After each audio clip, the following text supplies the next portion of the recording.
related to safety issues, the durability of the horse, unsafe conditions, or was it other things? Well, after quickly realizing the starts per starter issue is a much larger issue than a summit on horse safety and welfare could address, the participants quickly settled in on this. The welfare and safety of the racehorse should be the guiding principle in the decision-making process for all segments of the horse racing industry.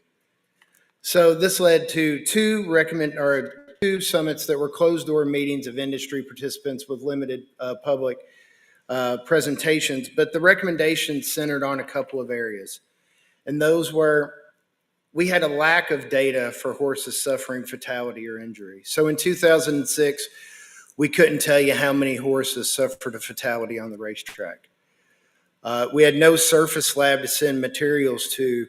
We had no maintenance reporting for track services. We had no procedures, equipment procedures in 2006. Now, when I say in 2006, in these years, of course we had 1, 2, 3, or 4 tracks that were kind of doing these, but now these are more standard operating procedures around the country. They recognized that we needed greater regulatory veterinarian oversight with establishment of necropsy programs, standardized pre-race exams, and the development of lab standards for an accreditation program. And we needed increased education for everyone involved. So I'd like to say since 2006, our industry has remained focused on safety and welfare of the horse. Now, some of these items may have been performed at 1 or 2, like I said, but now I would like to say most are standard operating procedure across our industry, and they've been undertaken to assist rider and equine safety. And I'd just like to read this list of things we've come up with, and I'm sure there's others. We created the equine injury database. So in 2006, we did not know how many horses suffered fatalities. And now Dr. Parkin's going to present risk factors on horses. So an amazing feat in a small amount of time. We have a racetrack surface laboratory that's dedicated to our industry for materials and is assisting other equine disciplines with their footing situations. We have equine treatment and procedure system for electronic reporting. We have standardized pre-race exams on all entered horses, the creation of the NTRA Safety and Integrity Alliance, the creation of the Racing Medication and Testing Consortium Lab Accreditation Program, post-race exams on horses, necropsy programs and review committees for breakdowns, jockey health information system, protocol for putting all horses on the vets list, a protocol for working and testing horses off the vets list, regulatory veterinarian inspection of horses between starts, the elimination of traction devices on front shoes, ASTM certified vests and helmets on riders, void claim rules, padded crops, uniform national trainers exams for licensing and a study guide, specialized regulatory veterinarian continuing education, racetrack superintendent field day for education, concussion management for riders, weather protocol for riders, and horse safety. That's just a short list we came up just to make remarks, but I'm sure there are others. And we always know the goal is 0, but right now we have seen substantial results in all these efforts in lowering the fatality rate. You'll hear a great program today about those efforts, about the equine injury database, about the surface testing lab, and other things that are going on across the country to keep our horses safe. But now I'd like to introduce our Master of Ceremonies, Anise Montpleasure, the Equine Education Coordinator for the Kentucky Equine Education Project Foundation and President of Amplify Horse Racing, and she'll be our Master of Ceremony for the day. And thank you for attending.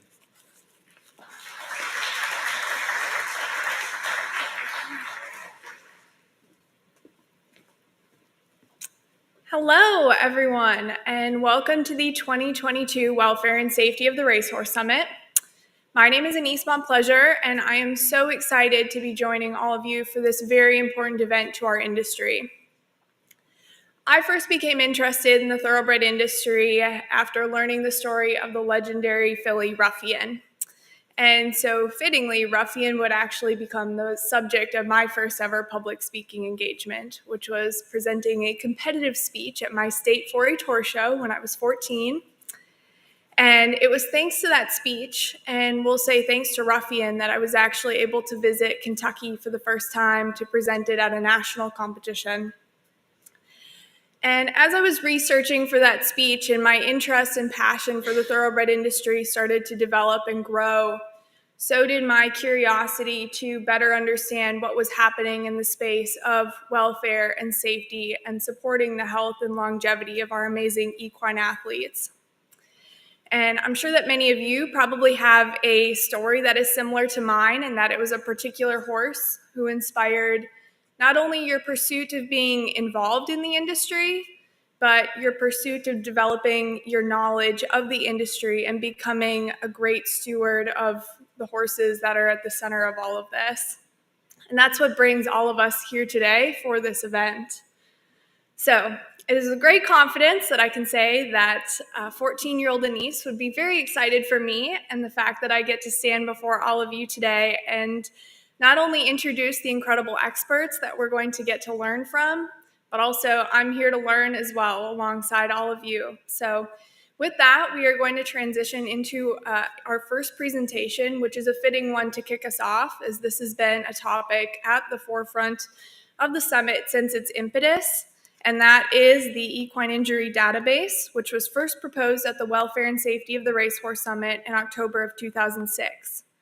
What followed was a 13-month pilot program during which over 3,000 injury reports were received and recorded, leading to the official launch of the Equine Injury Database in July of 2008.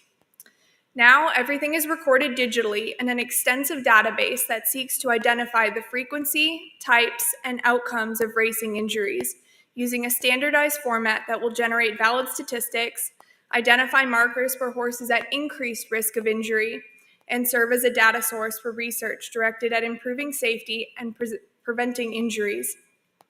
Joining us to provide an update on the Equine Injury Database is Dr. Tim Parkin, head of Bristol Veterinary School at the University of Bristol. Welcome, Dr. Parkin.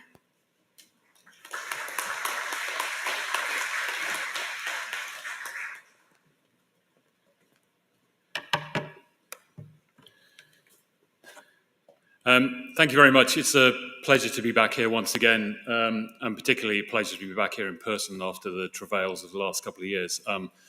Makes a massive difference to come and do these things in person rather than have to sit behind a screen and do those awful Zoom and Teams meetings with multiple people on board.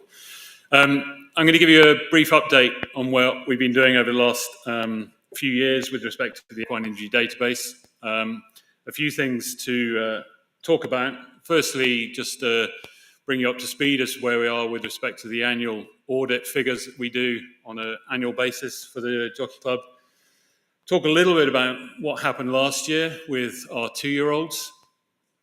And then a question that came from the Thoroughbred Safety Committee for the Jockey Club, asking about the difference in risk associated with horses that stick to one surface or those that compared to those that change surface as they go through their career. And then finally, just a little bit of a section on sudden death and what we've been doing in that field as well. So, looking at the annual fatality figures, and reminder that these fatal injury reports are reports of any horse that died or was euthanized within 72 hours of a race date. Overall figures on all surfaces, as I'm sure you're aware, the figures have come down quite substantially since 2009, representing a 31% reduction in the risk of fatal injury from a high in 2009 of around 2 to, for the first time this year, I believe, dipping below 1.5 per 1,000 starts on those participating racetracks. Obviously, dirt being the predominant surface in this part of the world, then that very closely mirrors what we see in the overall figures. But again, a very substantial reduction in risk, 36% reduction in risk since 2009 to 2021, hovering just above the 1.5 per 1,000 starts. Again, a substantial reduction since from the 2.1 per 1,000 starts that we saw in 2009. Looking at turf, obviously with fewer starts, and the line is a little bit more up and down, a little bit more wavy, but again, a substantial reduction, about a 30%, 28% reduction from 2009 to 2020.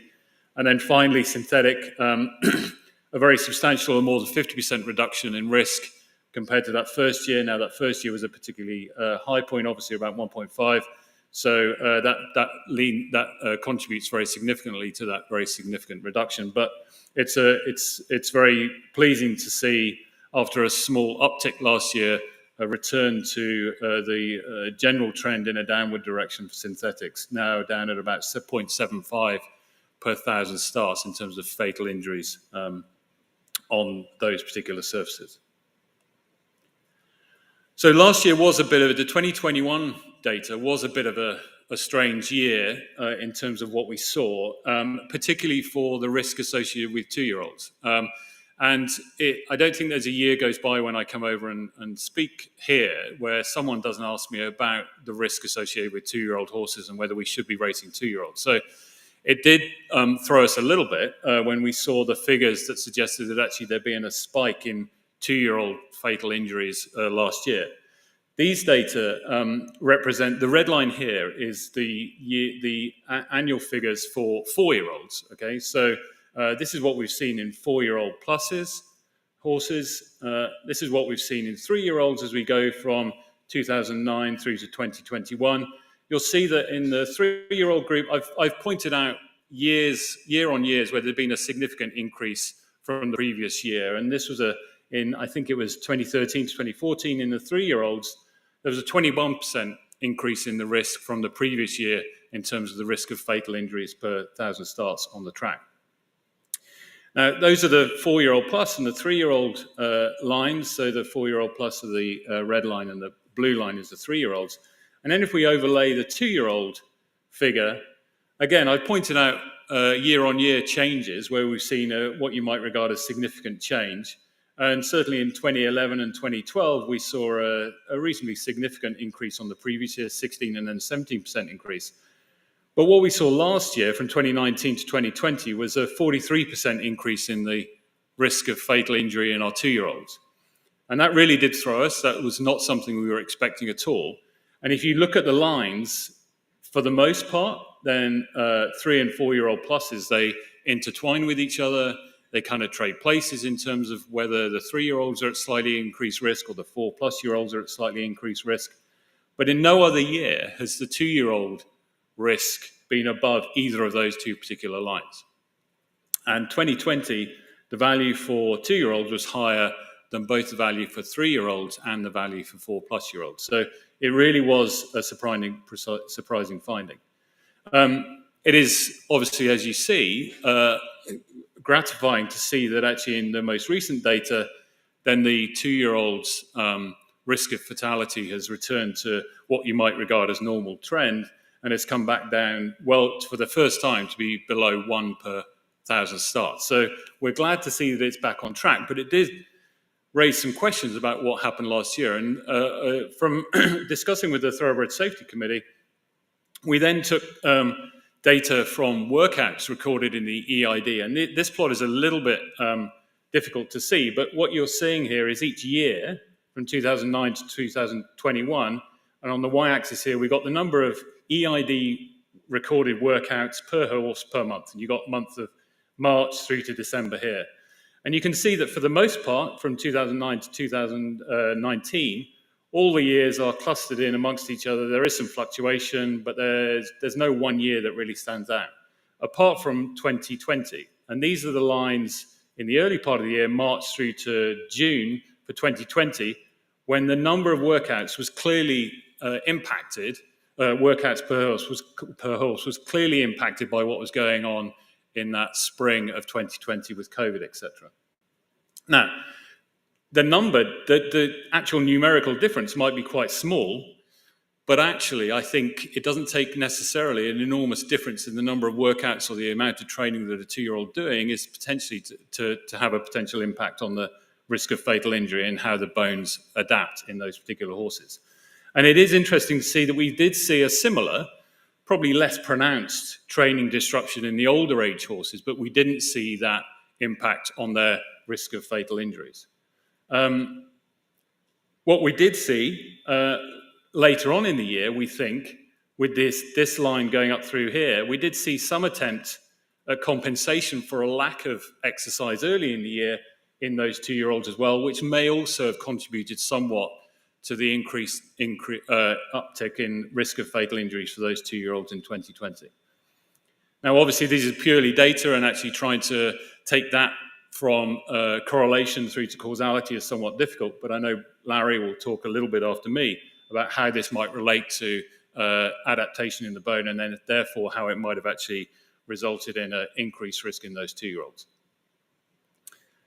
Interestingly, if we then add on 2021 here, and that's a black line you can't really see amongst all the other lines, but that tells us that essentially the 2021 workouts per horse per month were back to normal.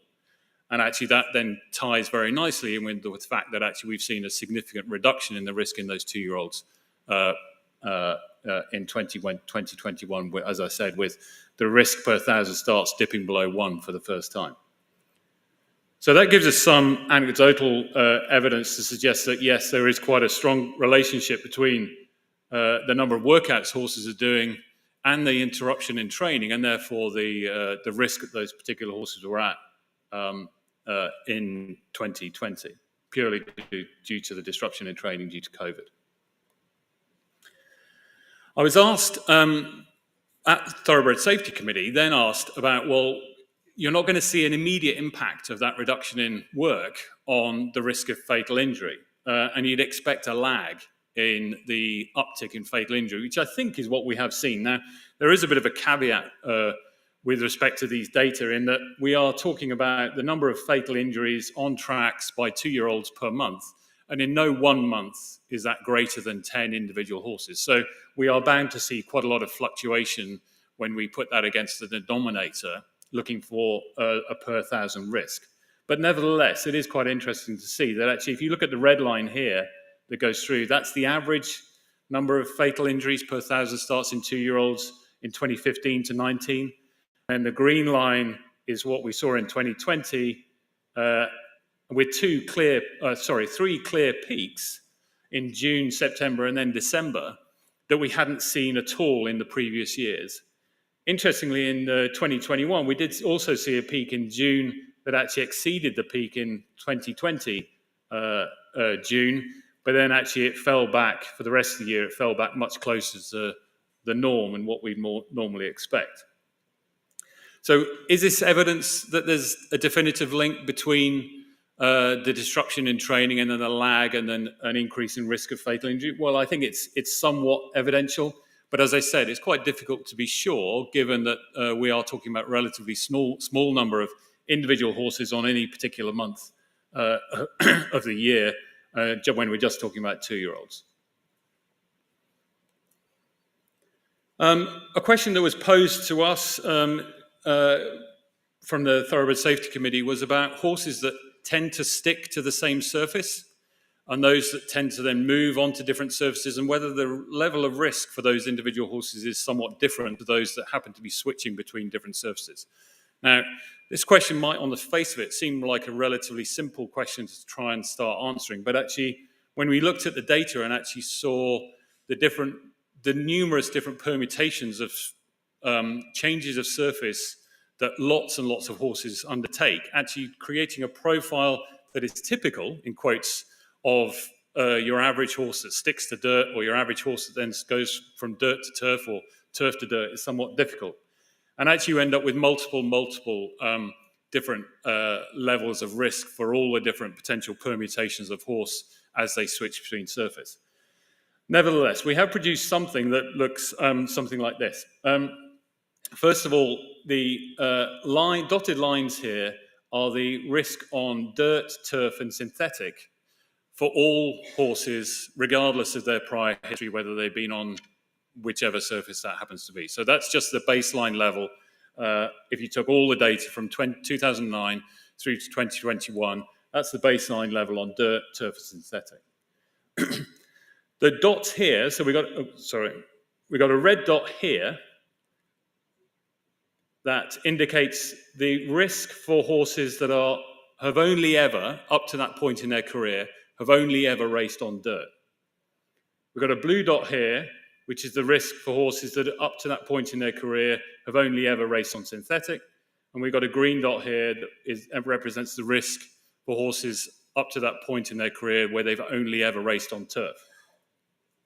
What we're interested in is then to see, okay, you take a horse that's only ever been racing on dirt, and actually its first change is then onto a different surface, either that be turf or synthetic, then what is the risk going forward for that individual horse?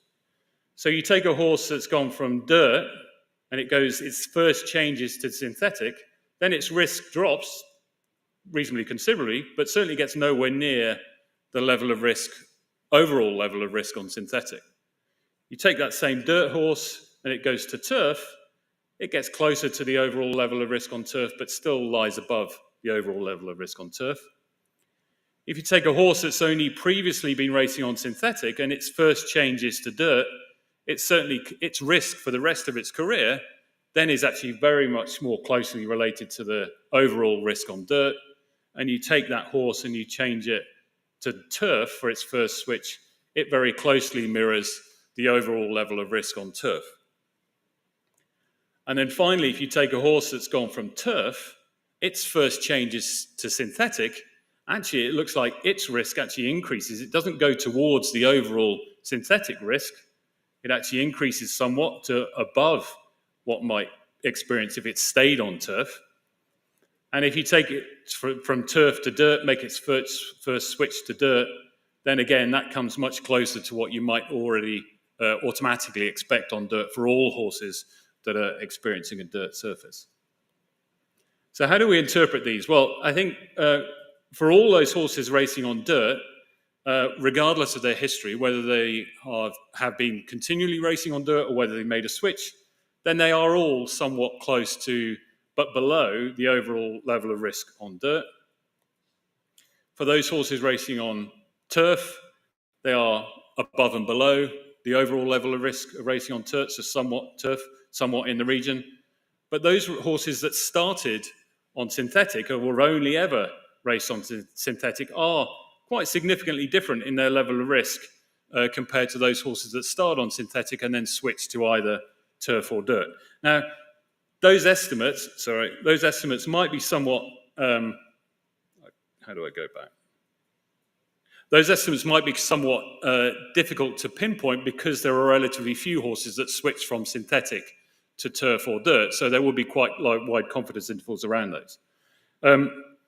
I think what's important, actually, if we look at the horses that do move, so if they've come from a different surface, synthetic or turf, onto dirt, those horses are at similar but slightly lower reduced risk compared to those horses that are consistently on dirt.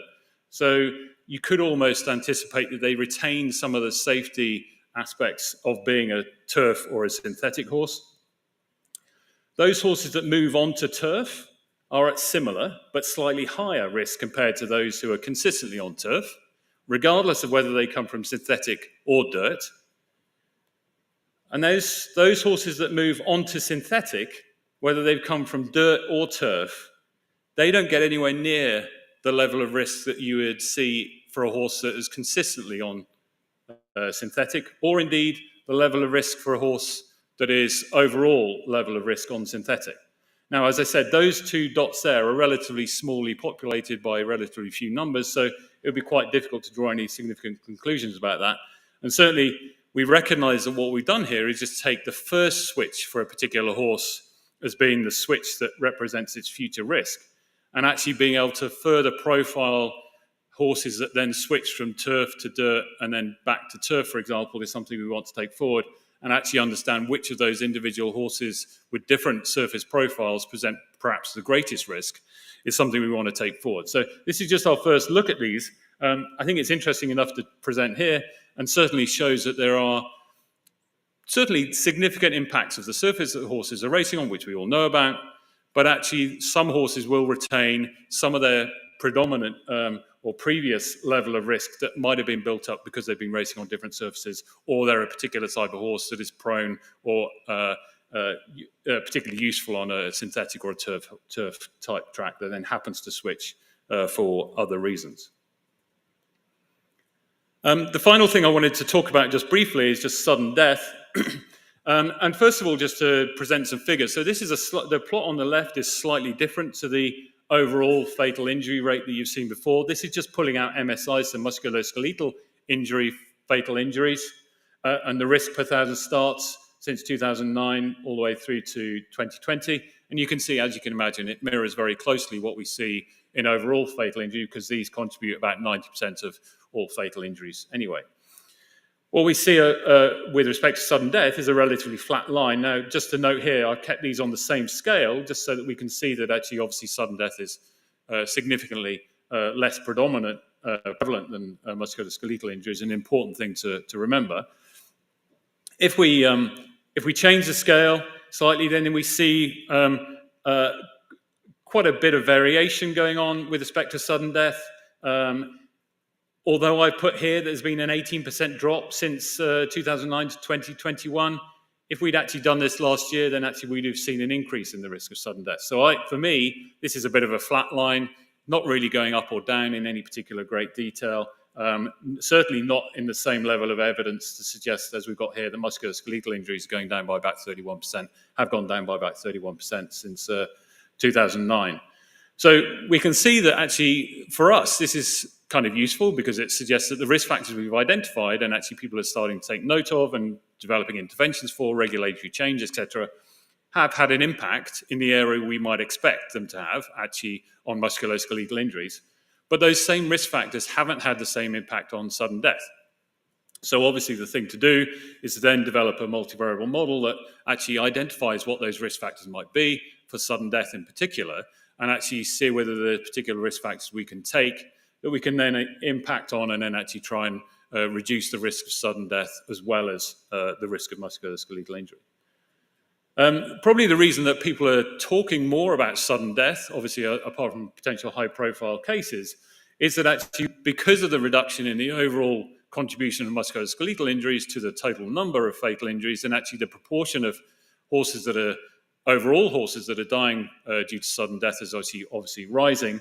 And whereas previously in 2009 it would have been about between 5 and 6%, it's now, for a couple of the most recent years, has tipped over 10%. The proportion of all fatalities on the track that are related to a sudden death has now ticked up above 10%. And that's purely driven by the reduction, obviously, in the total number of horses that are dying due to musculoskeletal injuries. I'm not saying that the risk of sudden death is going up at all, but it's certainly staying level. So that's probably why people are talking more about sudden death than they previously have done, because they're noticing it more on the track. So we have produced a risk factor model for sudden death. I don't have time to present it now. We're looking to publish it in JAVMA in the next few months, or at least submit it to the journal. Just something to say about this. It's important to note that sudden death is coded in the EID records. 85% of them are coded as SUD, so sudden death. 15% of our cases were pulmonary hemorrhage, EIPH, post-exertional distress, cardiac arrhythmia, or multiple codes from the same list. Obviously, the case definitions are rather broad. We don't really necessarily have very good understanding of what causes sudden death in many of these horses. That many of them aren't post-mortem, and even if they were, then you're not guaranteed to be able to identify and pin down the cause of death anyway. But we have identified a range of risk factors. And as I said, I'm not going to go through them all, but I did want to highlight one just for this particular audience. And we identified for the first time a relationship between the use of Lasix in the race and sudden death, and indeed any outcome we're talking about. And actually, the use of Lasix in the race increases the risk of sudden death by about 62%. Now, anyone who knows anything about statistics will see that this p-value is relatively close to being statistically significant or not. And that is very, very much driven by the fact that actually very few horses, very few of our starts as a proportion were horses that were not on Lasix. And these data go all the way back to 2009, so I recognise there's been regulatory change that is slowly reducing, to a certain extent, the number of horses that start on Lasix in more recent years. But even disregarding that particular p-value here, actually, if you look at the overall risk of sudden death per 1,000 starts when you're not on Lasix being about 0.08, compared to when you are on Lasix being about 1.13 per 1,000 starts, I think there is evidence there that there is some sort of physiological relationship potentially between the use of Lasix and sudden death that certainly warrants further investigation. I think the reason that this won't have been identified before is purely due to statistical power. And essentially, when you've got more than 90% of starts being made on Lasix, and it's very difficult to identify a difference between those that are not on Lasix, simply because we have very few that aren't. So actually, this is purely driven by the fact we now have sufficient number of years of data and sufficient sudden deaths in the database to enable us to draw this conclusion.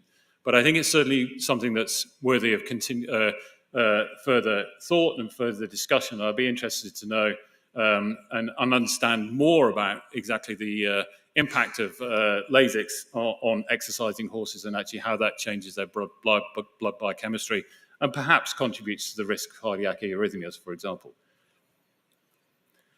So with that, thank you for listening. I'd just like to acknowledge the help of Matt, Kristen, and Jamie. As always, enormous help that I gave from those two, and enormous industry insight that helps us direct where we should go with all of these analyses. Thank you very much.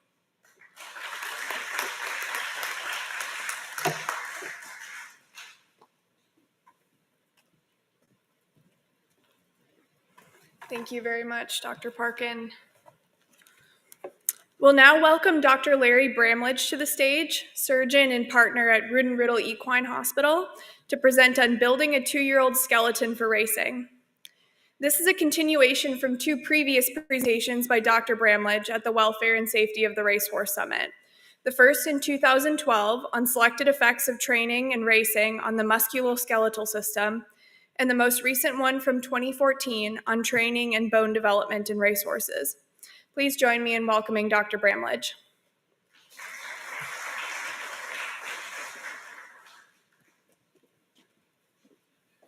Thank you. It's nice to be here. First, I got to figure out how to advance my slides in the pointer. Okay, so we're moving now from science to maybe interpretation, or possibly from carpet to straw. And the first question we need to ask is it a good thing to be training 2-year-olds? The criticism, interestingly, comes more often from people who are in other aspects of the equine industry than it does people that are uninitiated. The show horse people, and especially some of the disciplines like dressage, have a strong opinion that you should not be training 2-year-olds. They let their horses fully mature before they start training. But I'm going to try to convince you that that's not the case. The first report from the Thoroughbred Safety Committee, whenever we were initiated in 2008, was to the Jockey Club Roundtable in 2009. And our first question was, is there evidence that racing 2-year-olds is a bad thing? So we looked at 3 items. The average lifetime earnings per starter, and as you can see in the red, horses that race at 2 are much more successful than horses that don't make their first start until after 2 years of age. Same thing is true for their career average earnings per start. Horses that are able to race at 2 are much more successful in the amount of money they earn per each start. They're also more successful whenever they're competing in stakes. Now, to some degree, this probably indicates that there are some horses that are better athletes than others. The horses, there are some horses notably that you can throw anything at them in training and they're able to handle it. And then there's some horses that can't breeze twice in a row because I guess weak protoplasm might be the answer. Interestingly enough, subsequent studies, or studies around the same time from New Zealand, I'm not going to try to make you read that, but I just put red boxes around the conclusions in these papers. In New Zealand, it's better to race 2-year-olds. In Australia, it's better to race 2-year-olds. Even in Poland, it's better to race 2-year-olds. So I'm unaware of any study that shows that not racing as a 2-year-old actually improves the situation. So I think the evidence continues to show that racing 2-year-olds is a good thing for the horse, or at least training it to. You absolutely have to train it to. Thoroughbred racehorse is an amazing running machine. It's been developed by natural selection, multiplied by man. and I'm sorry about the colors here, they don't show up very well, but if you divide a horse into his systems, roughly 40% of the horse is musculo tendinous. There's about a fourth of the horse that's skeleton, and then you have about 35% that's viscera. This is an estimate, but it's taken from the dressed weight of an equine carcass, and if you're a hunter, you know that whenever you dress out a deer, or if you dress a cow whenever they're slaughtered, they run about 60 to 65%. So we're taking a little bit of liberty in assessing that, but suffice it to say that 25% is skeleton. These two are dead weight. This is what drives the horse. So if you can lower the dead weight in the horse that he has to carry around the racetrack, it's easier for the horse to run. We all know that a principal component of the effect of Lasix is to reduce the water weight in the horse's colon. The horse urinates out a lot of weight. It's taken out of the circulation. It's then made up for by absorbing water from the colon, so they end up lighter. But the thoroughbred horse is so good at what they do because their skeleton is the minimal amount it takes to get the horse around the racetrack. And so they walk that line as to what's the best skeleton I can have to keep me as fast as I possibly can. Skeleton's interesting. It's refined by the biomechanics the horse sees. The skeleton is actually built. It's modeled from the work that the horse sees. But how does that occur? It occurs by training, and there's some comments I'll have to make in a little bit that I think fit very well with the data that Tim just showed you. Why train 2-year-olds? The 2-year-olds are right at the end of their growth period. During the growth period, the skeleton is replete with the blood supply and the cell population to build bone. It doesn't make any sense to let that totally atrophy until the horse's 4-year-old is a 4-year-old, because then you got to build it all back. What you want to do is pick up that support system and convert it from growth to adaptation to training. And that's one of the reasons it's better to train and race a 2-year-old. Now, way back whenever I was going to school, we learned that the skeleton was basically a passive unit in any being, but it couldn't be farther from the truth. The more we know about bone, the more interesting it becomes. It's actually very dynamic. Sorry, wrong button again. It's highly sophisticated and remarkably adaptable to what the skeleton needs to do. There are 2 cell lines, the osteocytic and the osteoblastic. We're not going to talk too much about that today. But this is a cross-section picture of a horse's cannon bone. And you can see where the cannon bone starts and where it ends up after it's trained. So it's pretty amazing at what a horse does to produce a skeleton that's sufficient for his racing. Now, the osteocytes that I learned whenever I was in school is they basically build bone and they kind of get stuck in the middle of the bone. But that's really untrue. They're the directors of everything that happens. And how that happens is each one of these little dots is an osteocyte. It's diagrammatically, it's a cell like that. If you digest away all of the mineral, it's going to look like this. The soft tissue, that's an osteocyte, that's an osteocyte. The key to the horse building bone are the canaliculi and the dendrites. Canaliculi are canals, dendrites are connections between cells. And if you digest away the mineral, you can see how much of that there is. It's a huge amount of interconnection between the cells. So the weight on the bone is then transferred to, this is one of these circles, corresponds to here. And then you go down to here, and the osteocytes and the dendrites are suspended in fluid within those canaliculi. So the osteocyte is a director. It's not a prisoner. It senses they're actually tethered inside of those canals.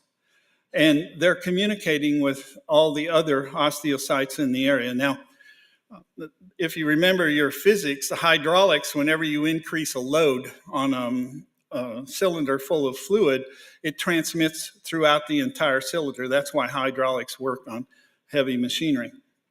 And so whenever you increase the load on a bone, all of those osteocytes in that general area are going to be sensing that the load is increasing. So how do they respond? They add bone.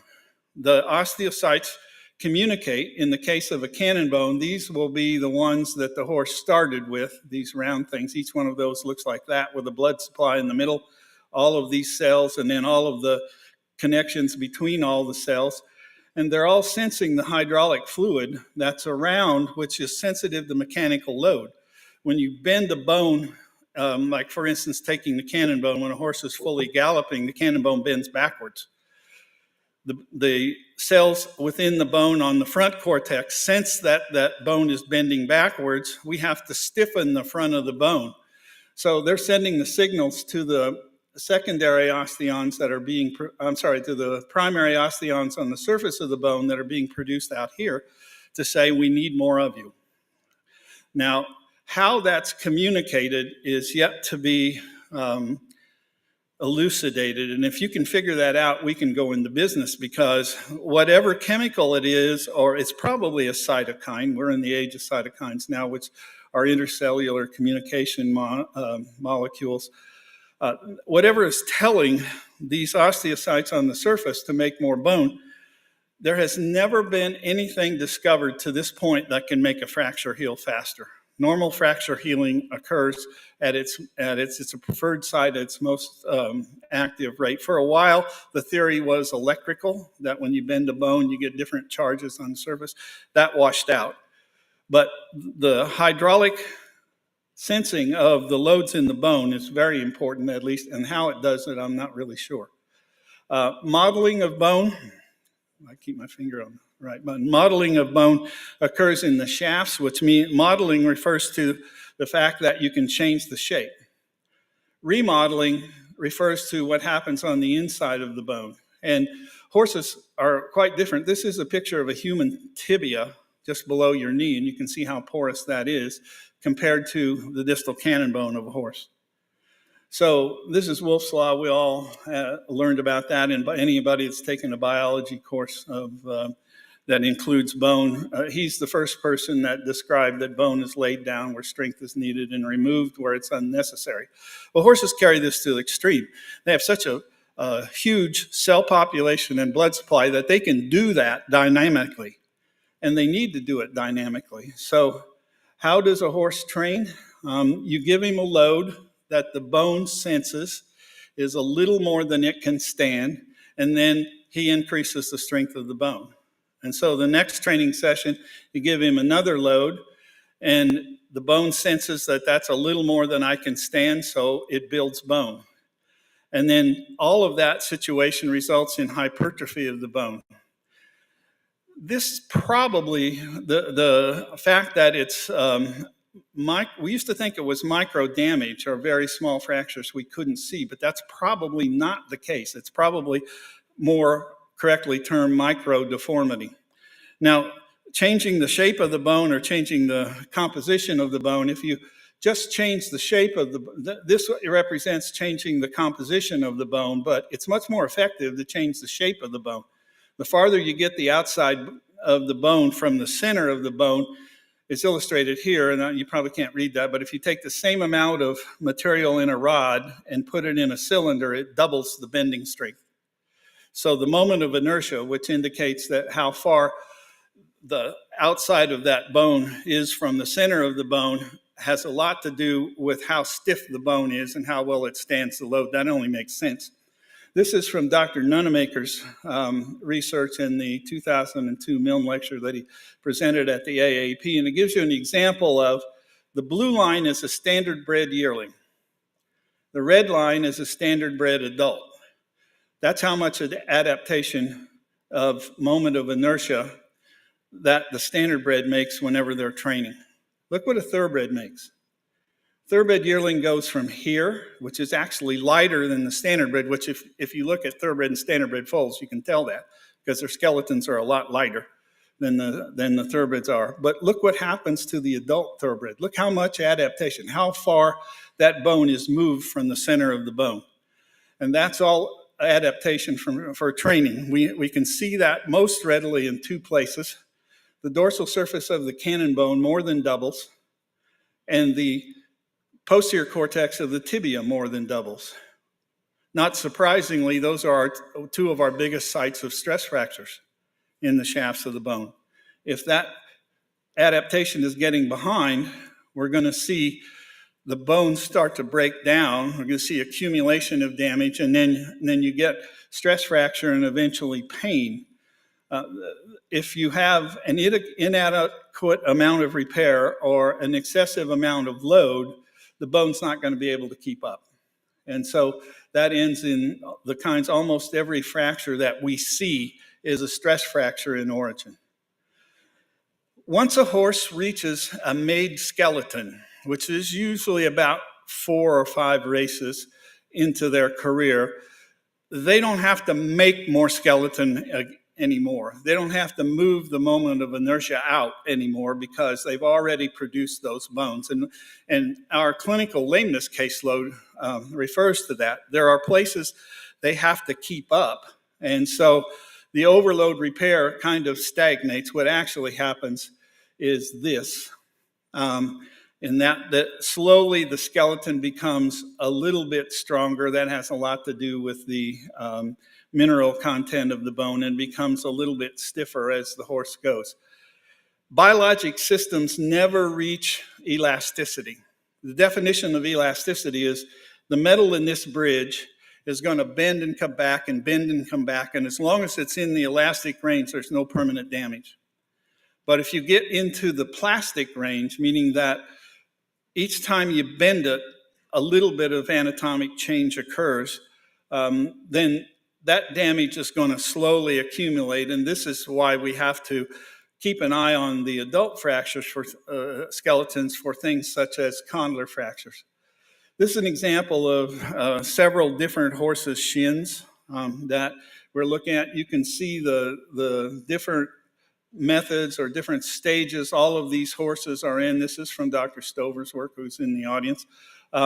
Looking at those osteons that are being produced on the surface of the bone, because the mechanics of that bone are telling the bone, I need help. And if they get behind, this is what happens. Stress fractures occur, and whether it's in the tibia or whether it's in the metacarpus, in an axially loaded bone, the shear plane is always at 45 degrees, and that's why the stress fracture occurs like that. And if it keeps happening, you can progress to this amount of damage. It just creeps its way, actually most often reaches the surface of the yearling shin and then propagates up. So the bone stiffness is a little different. If you totally ignore it, this is the possibility of what you're going to have happen. You got to pay attention. Tibial stress fractures, they look exactly like dorsal cortical stress fractures. They also look like the stress fractures on the surface of the metacarpus. They will sometimes be painful in the early stages here, but sometimes we see the actual stress fracture. The better the trainers get at picking things up, the better we are at treating them. In the distal cannon bone, you have to change tactics because you can't make the distal cannon bone bigger. It's part of a joint. So there's no way to increase the moment of inertia in the bottom of a cannon bone. What you have to do is change the structure in order to make it stronger.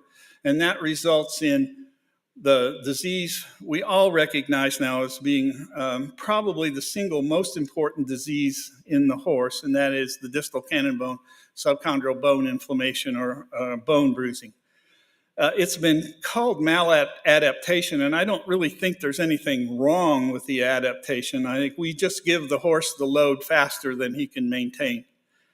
And this is a horse that I happen to be doing a fetlock arthrodesis on, but every horse that I've opened up the joint, every thoroughbred that's done significant racing has some version of that bruising in the bottom of the cannon bone. You see it in every racing thoroughbred. So I don't think it's really maladaptation. I think it's just the horse can't keep up. And this is a bone scan, and it shows the hot spots that you see on the bone scan. And now Matthew's going to talk about PET scan. That takes it another level further. In the bone bruising, it can take multiple pads. One is a condylar fracture. That usually happens on the lateral side or occasionally medial, but the distal condyle bruising sometimes results in joint collapse and all these other diseases that we attribute to that problem. So how do we train bone? What's the best way to train bone in order to make it stronger? Well, this is bone behaves about the same in all species. It's remarkably similar anatomically. This is a study that I think is, it's probably the single most interesting study I've read about bone ever. They used turkeys and they put them in a vise and they made them flap their wings to get fed. And they are looking to see, comparing the one wing to the other wing to see how many flaps it took to make the bone stronger.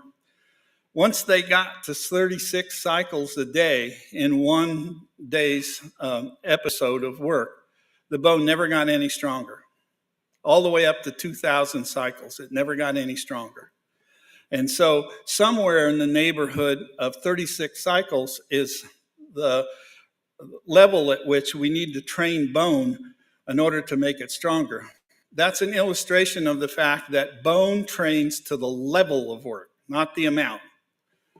The cardiovascular system trains to the amount of work because you need to ramp up the enzyme systems in the muscles. The heart gets stronger. The horse gets a larger number of red blood cells that they store in the spleen. All of that's going on based upon the amount of work that happens. And back when I was at Ohio State, this was in the mid to late 70s, Dr. Fox was one of the people who described interval training.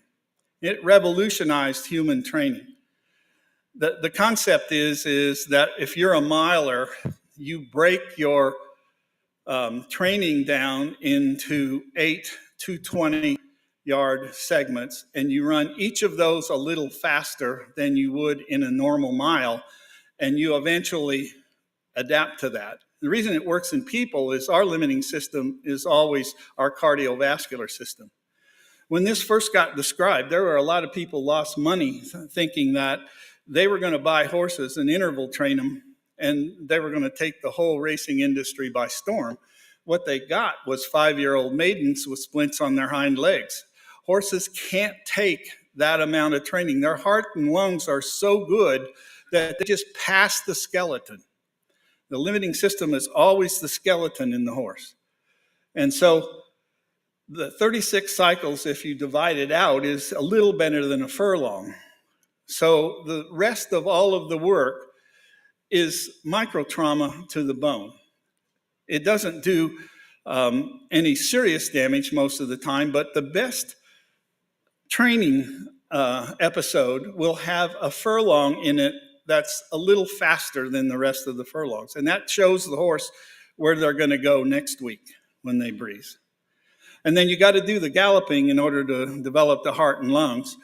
But it's not actually good. You know, we sort of laud exercise riders that can say the same speed all the way around the track.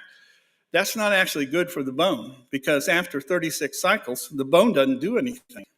It actually accumulates damage. So what about this 2-year-old blip that Tim talked about? Now we're getting into opinion. I'm going to give you what I believe is the explanation for this, right or wrong. Maybe we can discuss it.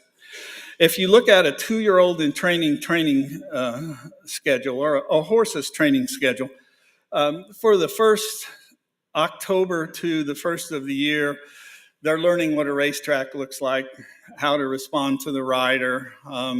They're getting all their lessons as to what it looks like to train. And then somewhere around the first of the year, plus or minus, they start galloping. and they'll be moving a little faster, a little farther and a little farther as they go.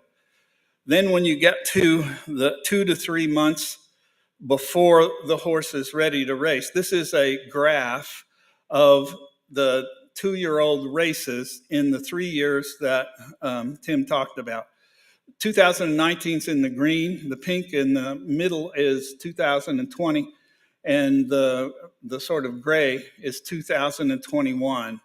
So you can see we have a few fewer races than 19, but we had less races in 2020 in the era of the pandemic.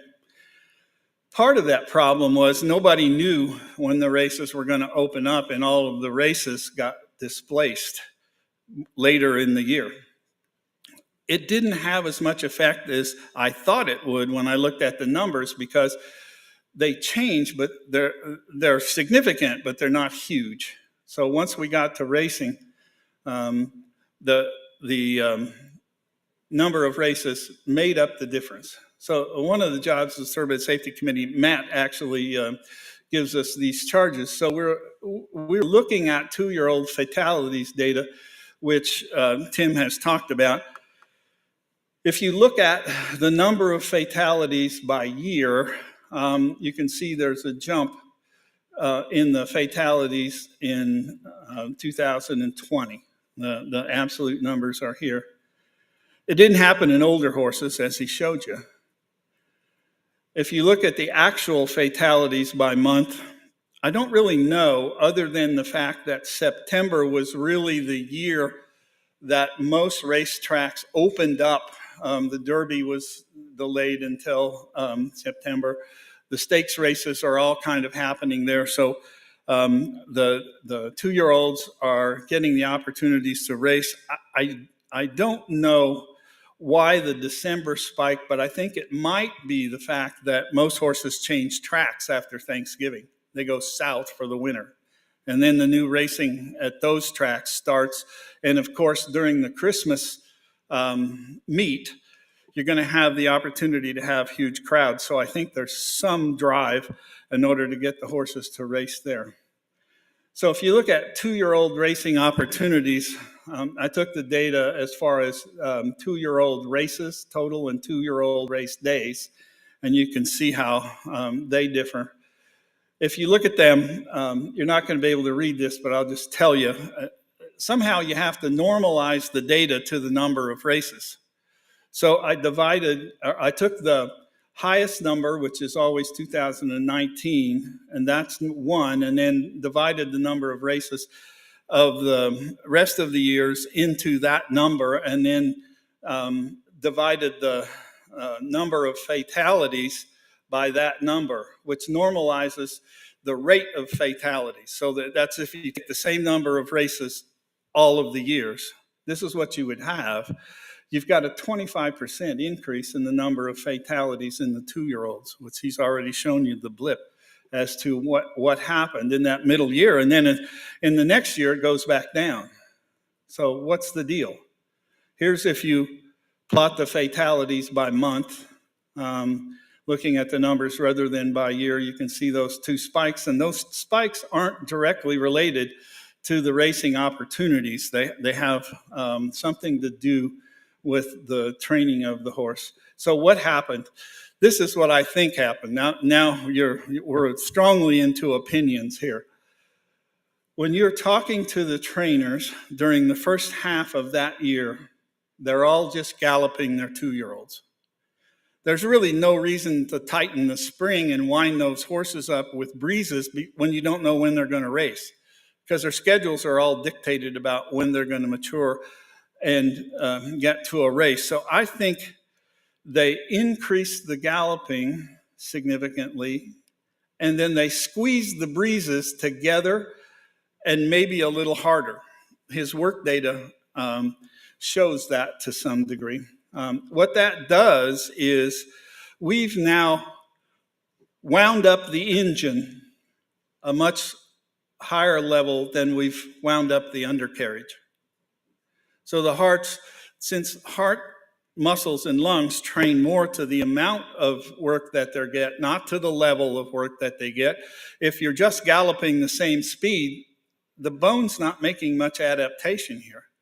But if you ask it to adapt in that short a period of time, it's got to make more adaptation in a faster period of time. Plus, you compound the problem of the faster breathing schedule with the fact that the hearts and lungs are more mature than the skeleton is.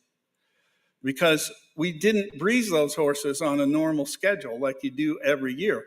And the fact that the fatality data came back to normal in 2021, I think is an indication that that's a possibility for why, whenever we lengthen this space here to where we didn't get the over repair and then breeze them quicker and got them to the races, they were more vulnerable. They could go faster, and the skeleton wasn't as prepared. This has a lot to do also with our day-to-day treating of lamenesses. It's very hard to improve for the skeleton on the healing properties of putting a horse in the field with grass. The reason that I prefer that when we're treating something is you actually want to prevent the horse from training his heart and lungs further, because the skeleton has something to heal up. And if you keep him wound up and just slow him down enough that he can heal his bone problems and then open him up again, the skeleton is more vulnerable. I think that has something to do with the fact that if a horse is ever on the vet's list, his possibility of injury rises. Again, when he goes, possibility of fatality goes back to the racetrack, it stays higher. It has a lot to do with the fact that training is more important than racing because there's more of it. So if you train a horse on artificial surfaces, as Tim just showed us, and then you switch him to dirt, his skeleton is not prepared. Training is work specific. And so you're asking him to race on a skeleton that has been trained on a surface that didn't prepare it. And so just going someplace and race, I think if we could figure out what surface all of those horses were training on, I think the difference that he showed would be even more dramatic. Because when you train only on a very kind surface, and then we all know that dirt is not as kind as artificial surface, and you put the horse on a surface that requires a lot of the skeleton, it's not ready. And so it's real important that we train 2-year-old horses, young horses, immature horses, at a schedule that both trains the heart and lungs, that's the amount of work, and trains the skeleton, which is the level of work. And you have to balance both of those. If you get them out of whack, you run the risk that you're going to overload the skeleton someplace and you're going to have some kind of injury. So I think the pandemic really had an effect because it disturbed this system of gradually sneaking up on a horse's skeleton to where when you get them to 4 or 5 races, then you've got a made skeleton and all you have to do is to maintain it. That's it. I guess we're done.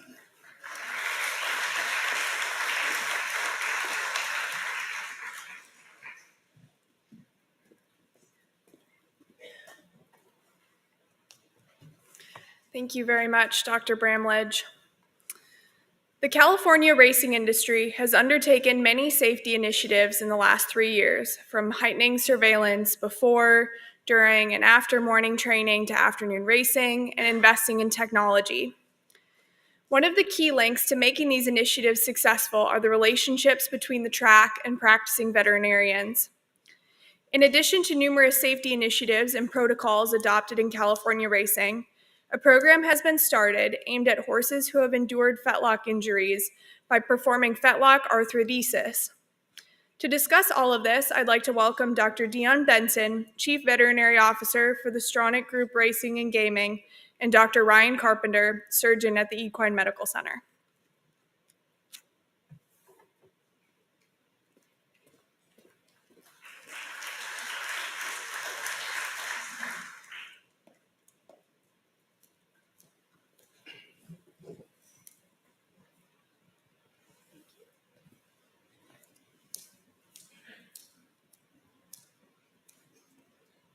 So in true fashion of trying to work together, Ryan and I are going to just freely comment on each other's presentation. We've worked together for 3 years now, and he's one of my first calls when we ever have an issue. So my job is really to talk about the prevention of injury, and Ryan helps us fix those that do happen.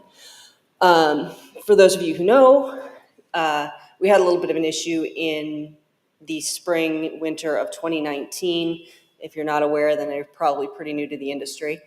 At Santa Anita, we had a significant spike, which, if you look at the data, wasn't actually a significant spike compared to previous years. It was just much more publicized. So we had to look and figure out what we were going to do and change in racing and training. We were really on the precipice of ending racing in California. We had many individuals, groups, significant stakeholders that were calling for change in racing and training because of the number of fatalities as well as the high profile of some of those fatalities. I'm going to talk about two general areas we looked into. The first was racing. We made some drastic changes to how we raced in California. And I'm just talking about the veterinary perspective. Obviously, there are some other things that went into this. We really decreased medication in racing. We were the first jurisdiction in the US to go to a 14-day stand down after intra-articular corticosteroids. We got rid of stacking of medications. We decreased, and that has actually gone to a 30-day stand down on racing and training for horses that have had fetlock injections. And then we moved non-steroidal anti-inflammatories from 24 to 48 hours. This is something that the industry had been calling to do, the AAP had been calling to do, and it really took this moment in time in California to make it happen. One of the things that I think helped the most, and we've done this in both racing and training, was to require the private veterinarians to sign off on the horses. 3 days prior to entry, they are required to look at horses at a trot and okay them to race, basically. And I think Ryan could certainly say that it has made a change in how he practices. We definitely see the veterinarians taking a more proactive role. We've gotten them back into the role of being a veterinarian. Yeah, I definitely agree with that.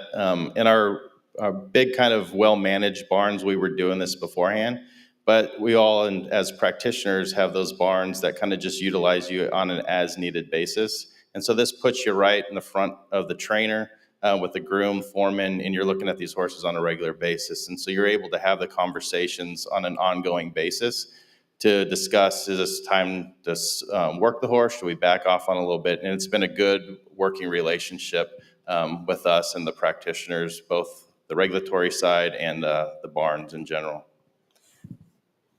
And so, I mean, really, we were giving the vets the opportunity, and most of them have taken it and run with it and really enjoyed being the decision makers in the barns again. We also do, and this is something that I believe every racetrack in the country should do, we have 2 vets on site, and one of them, as most tracks, follows the veterinarian or follows the field to the gate. The other one, while the field is moving to the gate, they actually watch the horses warm up because it's impossible to drive around to the horses while watching them. So this is a very cheap and effective and easy way to get eyes on these horses. They actually have a mic to the producer of the show, and they're able to ask to look at horses for a longer period of time. And because of this, we've actually had horses scratched on the track. We also have big race day protocols, for better or worse. We all know that there are days when there are more eyes on us than others. And for those instances, we have additional protocols that are present. We require horses to be on the grounds longer. Any horse that is racing that day, for example, the Pegasus day, even if it is not in the Pegasus, is required to wear a numbered saddle towel. And we examine those horses if needed. We have people watching the horses train, and we require 14 days of medical records to be submitted. The biggest opportunity that we had to make change was training. Prior to 2019 in Santa Anita, our sole responsibility for most of training was to provide the surface, to groom the surface on a regular basis, and to make it prepared for racing, and then allow people to do training as they saw fit. I think that the more options or opportunities you have for interaction with the horseman and the horse, the more you can ensure its safety. So we really aggressively went after training as a way to help improve safety. So we controlled medication for official works, or for all works. Any time to work, we controlled every medication that could be seen to mask pain. Non-steroidals, corticosteroids, opioid analgesics, all of those local anesthetics were controlled and randomly tested for after training. We didn't see very many violations, but truly this helped us to see horses as they were. Again, we required the private vet exam and saw, I think it really also helped strengthen the relationship between our vets and the attending vets, and allowed them to start to work together and trust one another. I've had more than one occasion where a private vet has been trying to get something done in a barn and couldn't, and so we're always in the barns and we can go and say, hey, this horse can't train anymore until it has this diagnostic, which wouldn't have been possible before this interaction.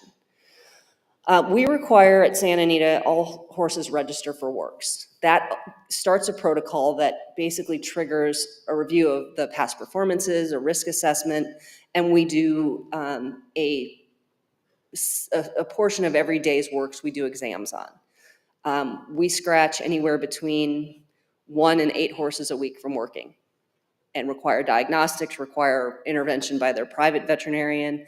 And it's just one more opportunity for us to see how that horse is doing. One of the biggest frustrations I have is, even at the best tracks, when we're just doing an exam every race, you're limited to how many exams you're going to see on that horse. Some horses you're only going to see a handful of times a year, even if they race at your track and only at your track. Because especially in California, we are so work heavy and so race light that we wouldn't get to see these horses very often. And that represents a ton of risk that you have no control over.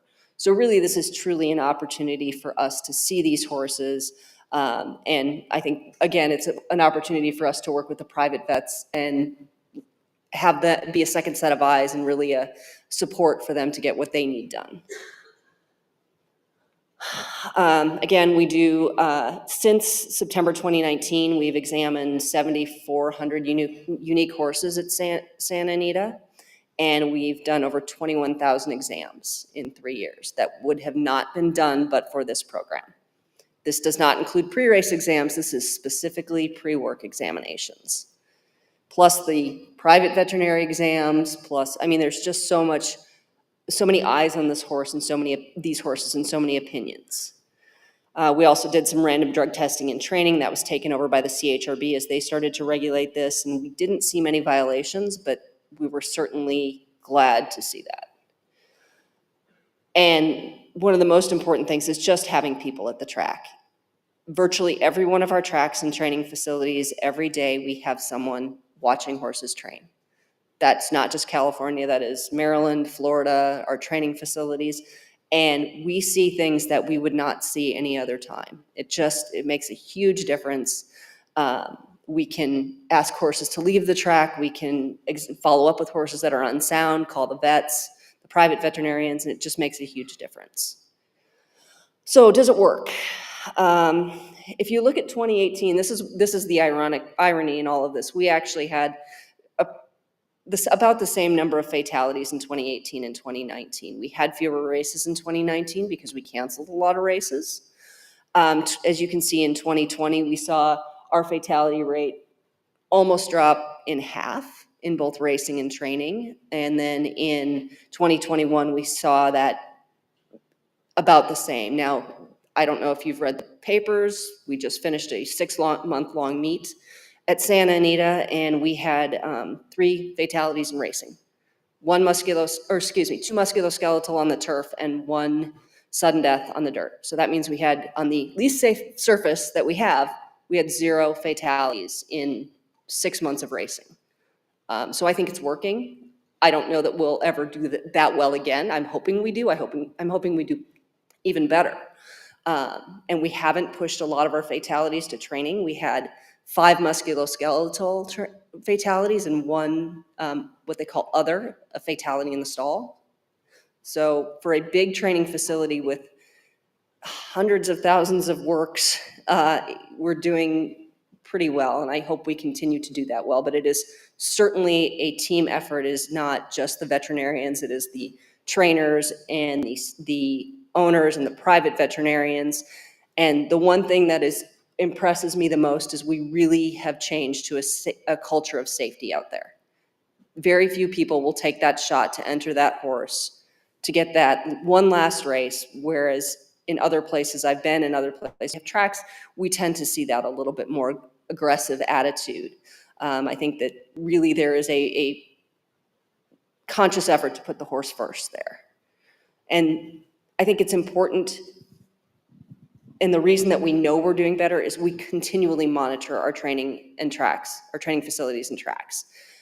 Before I started, we didn't always record every time an injury occurred. At a minimum, all my vets catch every time the horse ambulance moves, and often they get more information than that. And we try to track our data long term. So that is what I have, and I will turn it over to Ryan.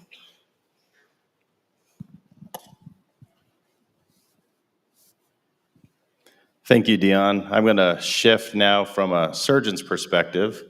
As an orthopedic surgeon based in Southern California, I deal with a lot of these injuries, and as soon as the slides come up, we'll get rolling.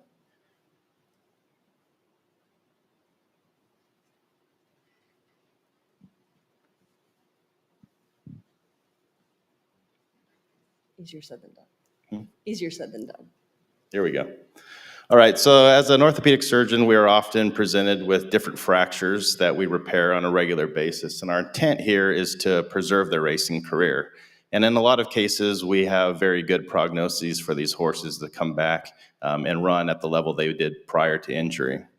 But what happens when things get complicated? So either based on the severity of the injury or the complexity of the repair, they might not have as good of a prognosis for a racing career, but an alternative career with light exercise may be very favorable. The catastrophic fetlock failure, or the breakdown injury, is one of the most common causes of a fatal incident for racehorses in North America. And thankfully, to the advances of surgical techniques, we're able to repair these fractures with very good success. These are 3 different injuries that all fall under the same category, and with approaching them in a slightly different manner, we're able to have a good outcome. So today I'd like to describe California's approach to a breakdown injury. I'd like to share with you a few examples of some horses that we've followed years out of surgery. And then finally, I'd like to just talk about some of the myths that I know are circulating around the industry about what's going on in California. So we all recognize that fatal injuries have a tremendous impact on our industry. This is not only on a local level in California, but also on a national and even an international level. There was an editorial written in the LA Times that said, "Fewer racehorses are dying, but still too many."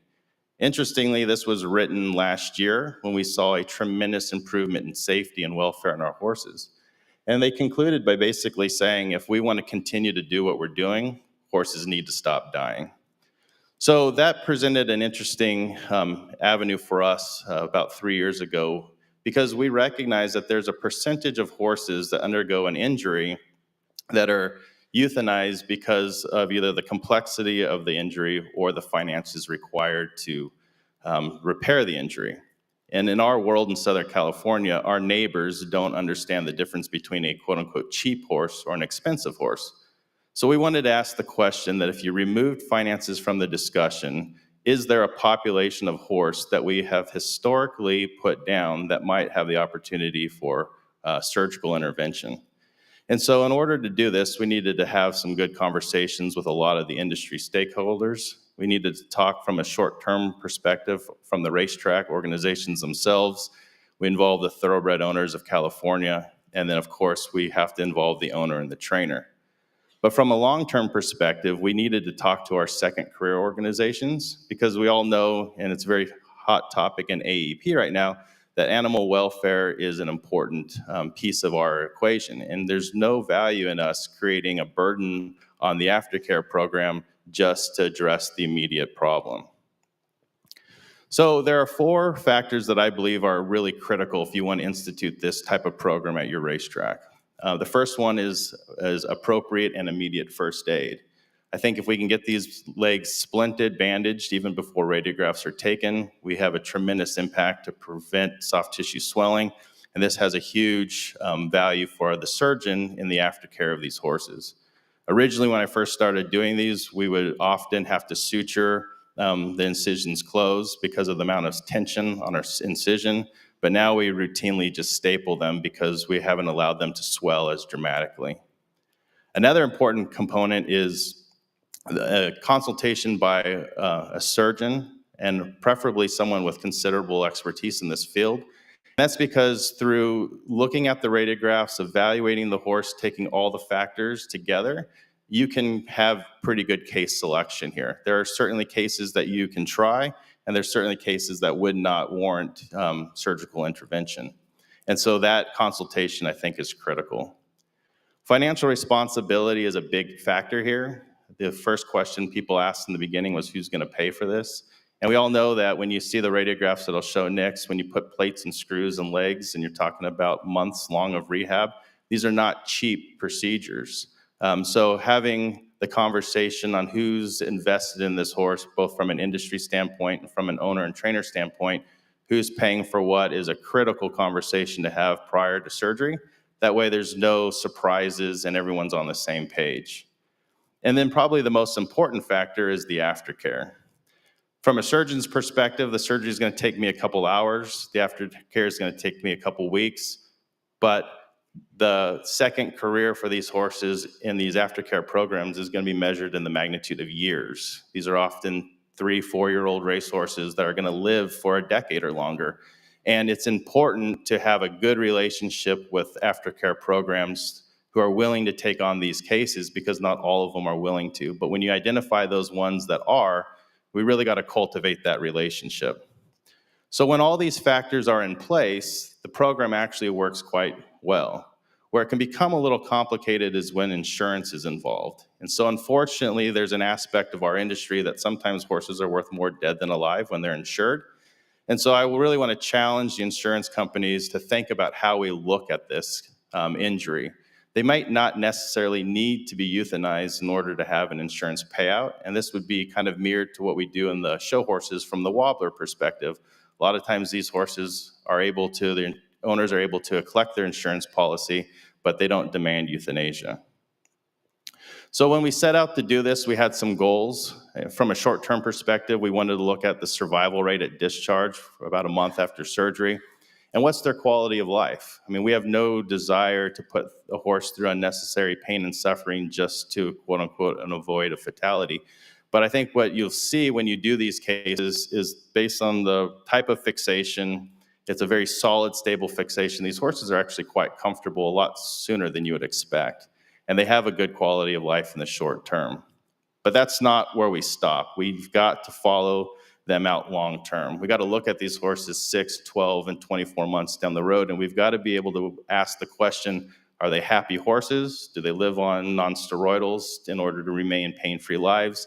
And are they a burden to the caretaker? And thankfully, when we follow these horses out, they have not been in the category that the caretaker says they're a burden on them. They don't live on non-steroidals, and they're actually quite healthy and happy horses.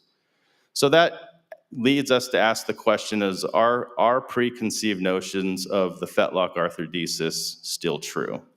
A wise veterinarian once said, you'll remember your first one, your last one, and your worst one.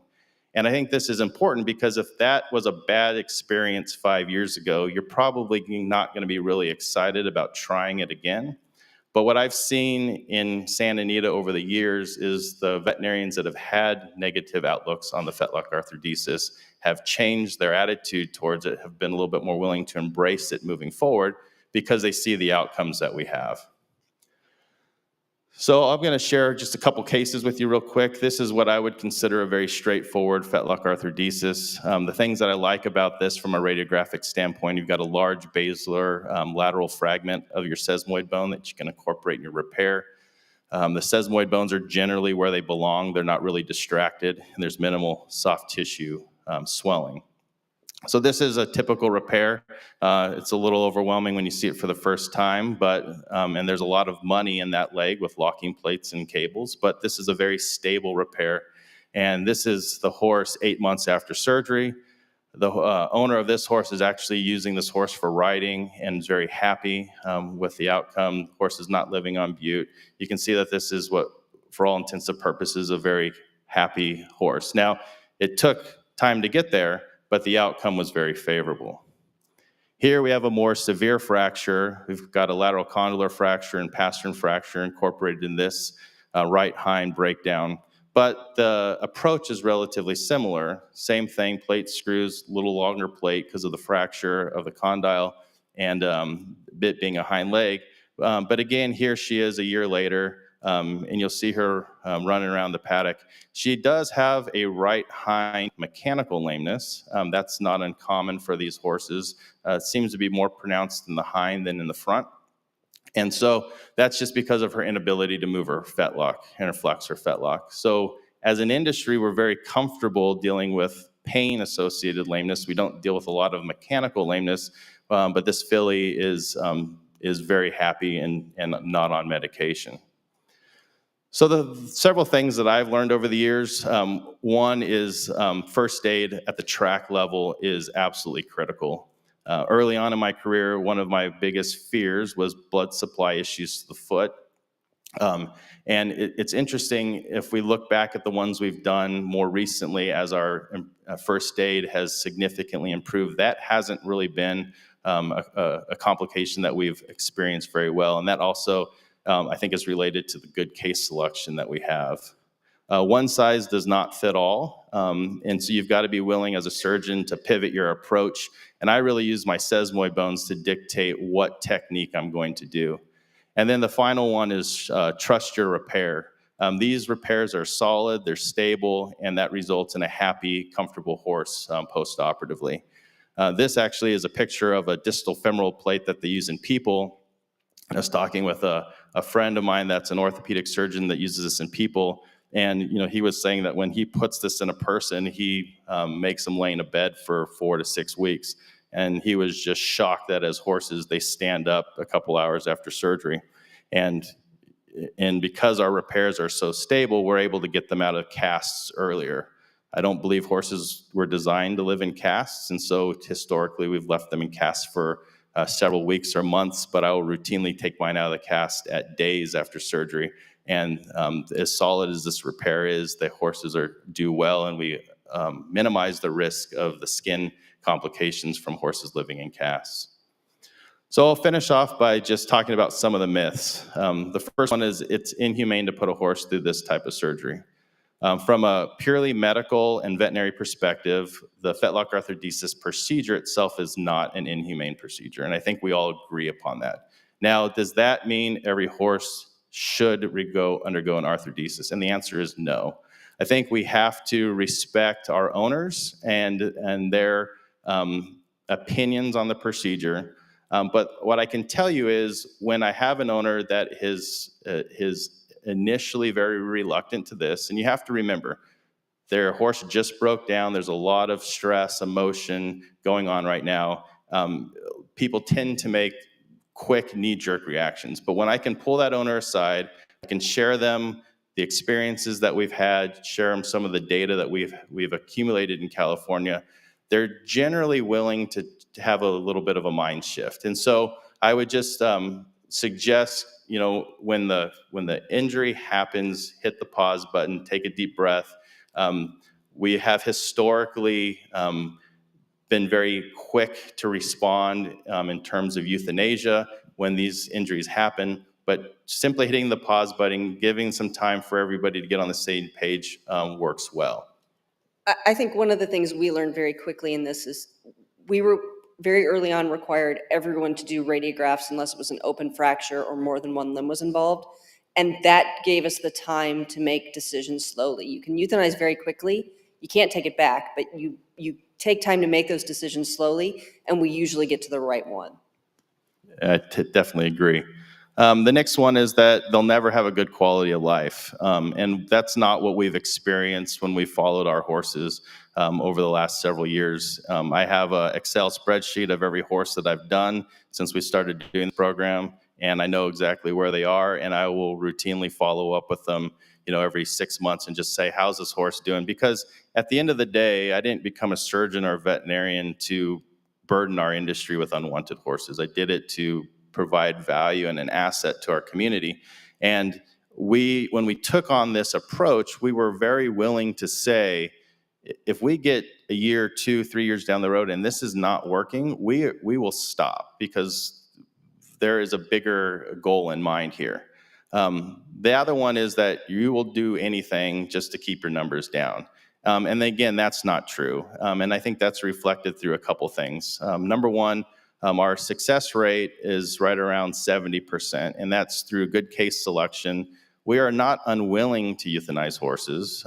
That's always an option, and it needs to remain an option for our clients and for our athletes. But what we're just asking our population of owners and horses is to consider a different approach than you have before in the past. It would serve me no good from a integrity and transparency standpoint to stand up here and say, in the last 2 years, I've done 20 arthrodesis and 2 of them have survived. That accomplishes nothing for what we're trying to do. But when we can look back and say, here are the horses, here what we're doing, this will bring credibility to an area of conversation that's historically been looked upon in a different light in our industry. And in an ideal world, and Matthew's going to talk a lot about this afternoon with the PET scan, the PET scan's been a huge benefit to us at Santa Anita. It's been a huge benefit for identifying these at-risk individuals. And when he shows you some of these information and these images, you're gonna be really excited to see it. I would love to not do another arthrodesis again, because we've intervened with these horses prior to the fracture occurring. We also recognize that that's not the reality of the world that we live in. And so we just have to be willing to accept that there is going to be a population of horses that needs to have this intervention. And if you look back at us in the last 6 months of all racetracks in California, this is Santa Anita, Golden Gate Fields, and Los Alamitos, we've done a total of 6. So the thing that I get told a lot is you're doing a high number of these, and it's not. And my goal is that it becomes less and less every year, because we're better at what we do, and the safety factor is definitely been seen with a cultural change. So I'll leave you with one last video. This gelding is about 2 years out. He's the one in the back. You can see him running through our lush California pasture. I know this is different than what your definition of a pasture is in Lexington, but this in California is sometimes as good as we get. So thank you. Yeah, and just one other thing, I think it's very interesting what Ryan was talking about placing the horses. The last couple of times we've actually had this happen, we've had people from the community step up and want to take one of these horses. So instead of becoming a burden, we have people who are so interested in what we're doing. We're working with other programs, and really these horses are finding really great homes and really great second careers. So.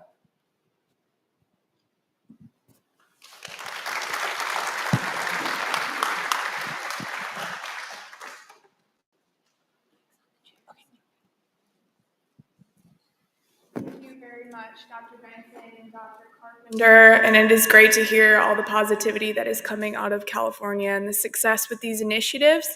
We are now going to take a 10-minute break, and we'll resume back shortly to hear from Dr. Hill.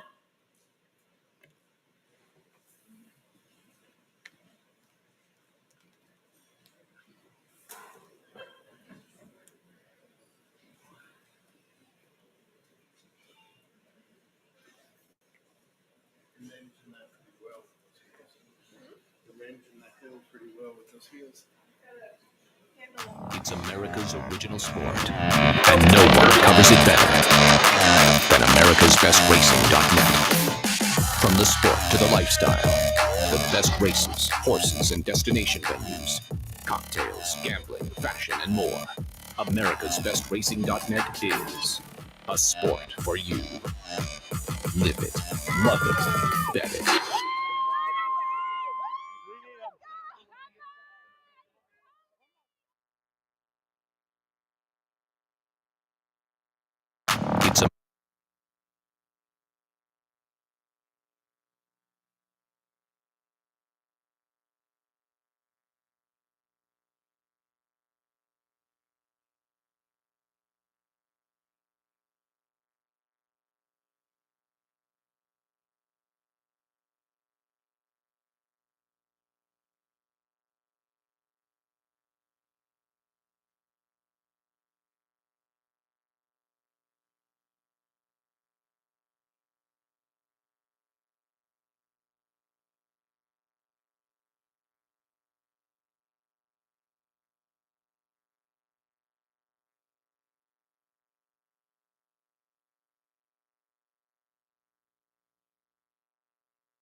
Hello, welcome back everyone. For anyone who's not back in the pavilion, if you could start filtering in as we get started with our next presentation. Equally important to horse safety is the health of our riders. And as part of a long-term plan to modernize weight rooms, the British Horse Racing Authority in November of 2021 announced the removal of all saunas and developed a set of minimum standards for jockeys' quarters. In January of this year, the BHA followed the sauna removal with a 2-pound increase in the minimum weights for both jump and flat races.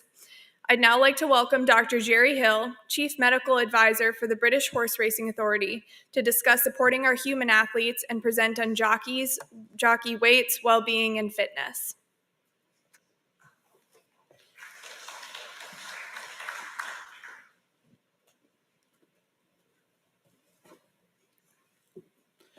So, good morning, everyone.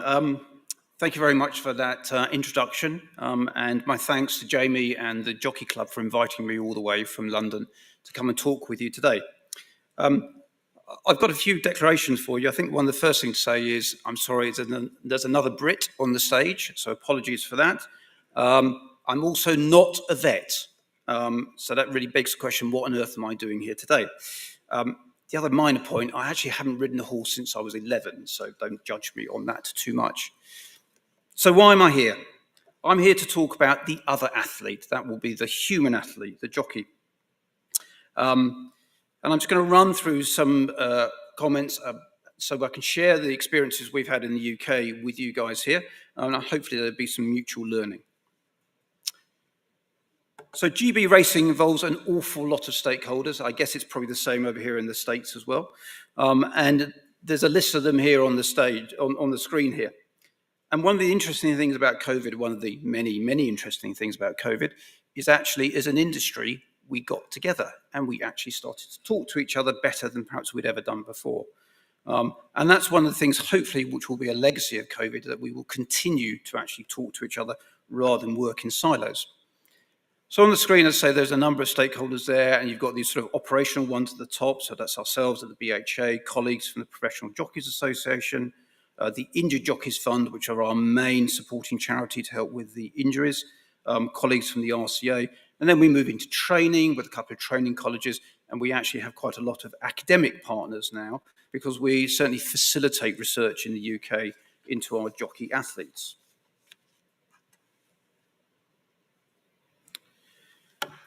So I started racing, it's 20 odd years ago now, working on the racetracks, providing trauma care to jockeys.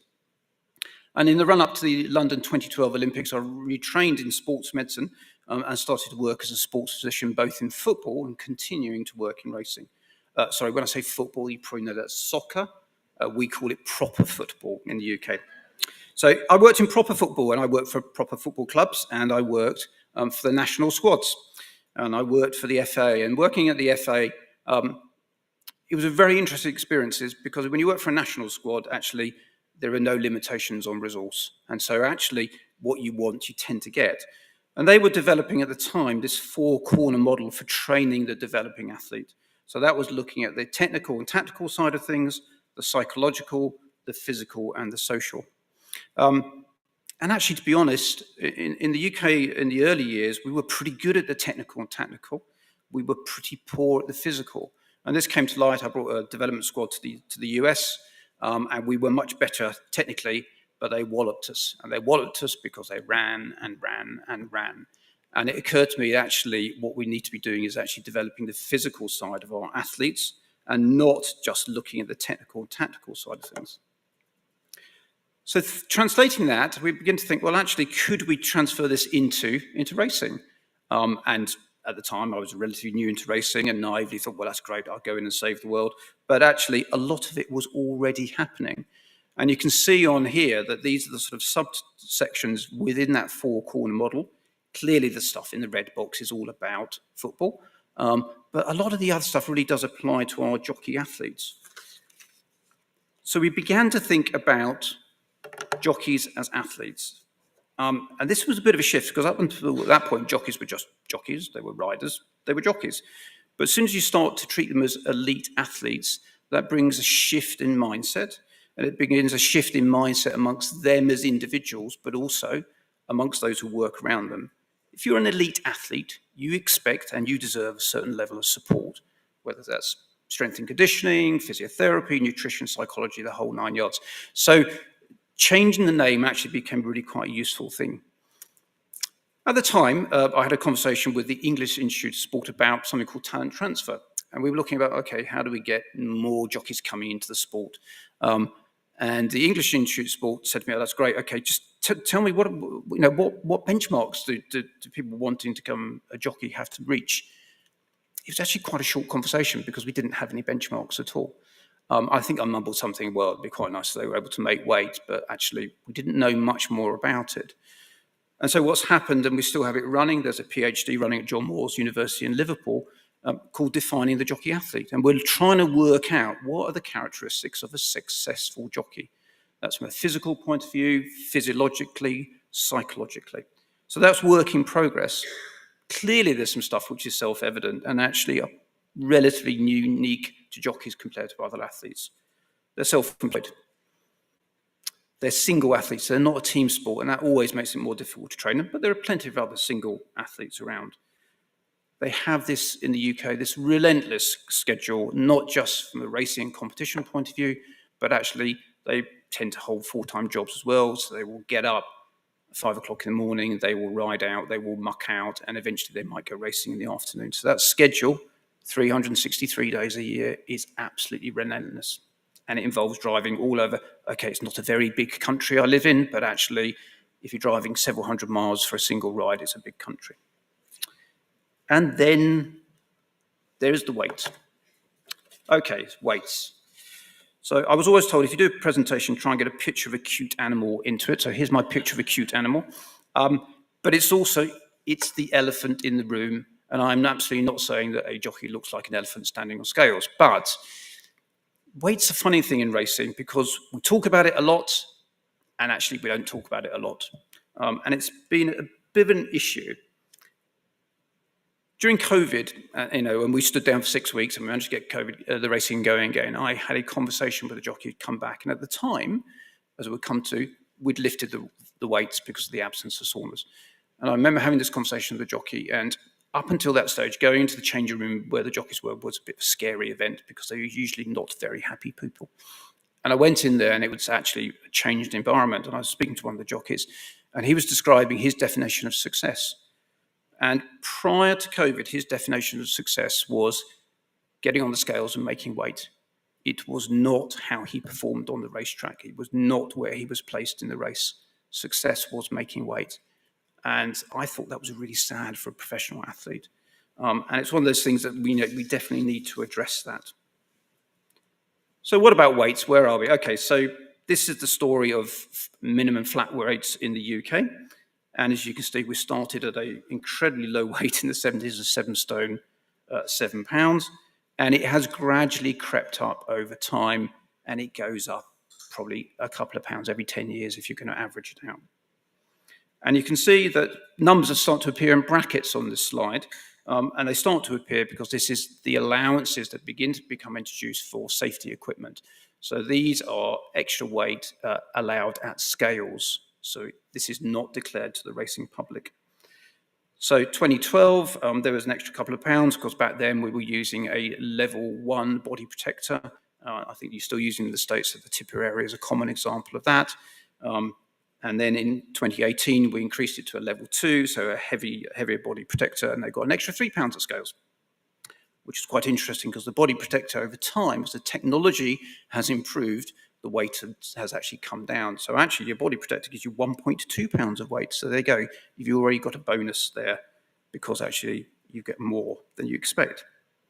So what happened in 2020? Well, apparently a virus appeared in 2020, which caused us all a lot of stress.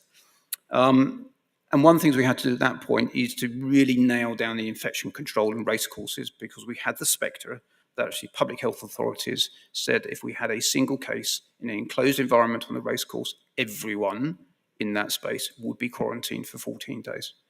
And it only takes a few of those in a crowded jockey's changing room before you go, actually, we run out of jockeys, we cannot race. So as a consequence, saunas were closed. As you will learn, I'm not very upset that saunas were closed, but they were closed nonetheless. And we really quickly had to come out with some compensation for the absence of saunas. The other absence was gyms in the UK were also closed, and so that was another opportunity for jockeys not to be able to make weight easily. So they told me, it's all right, Doc, we only lose a couple of pounds in the saunas. Yes, of course you do, I said.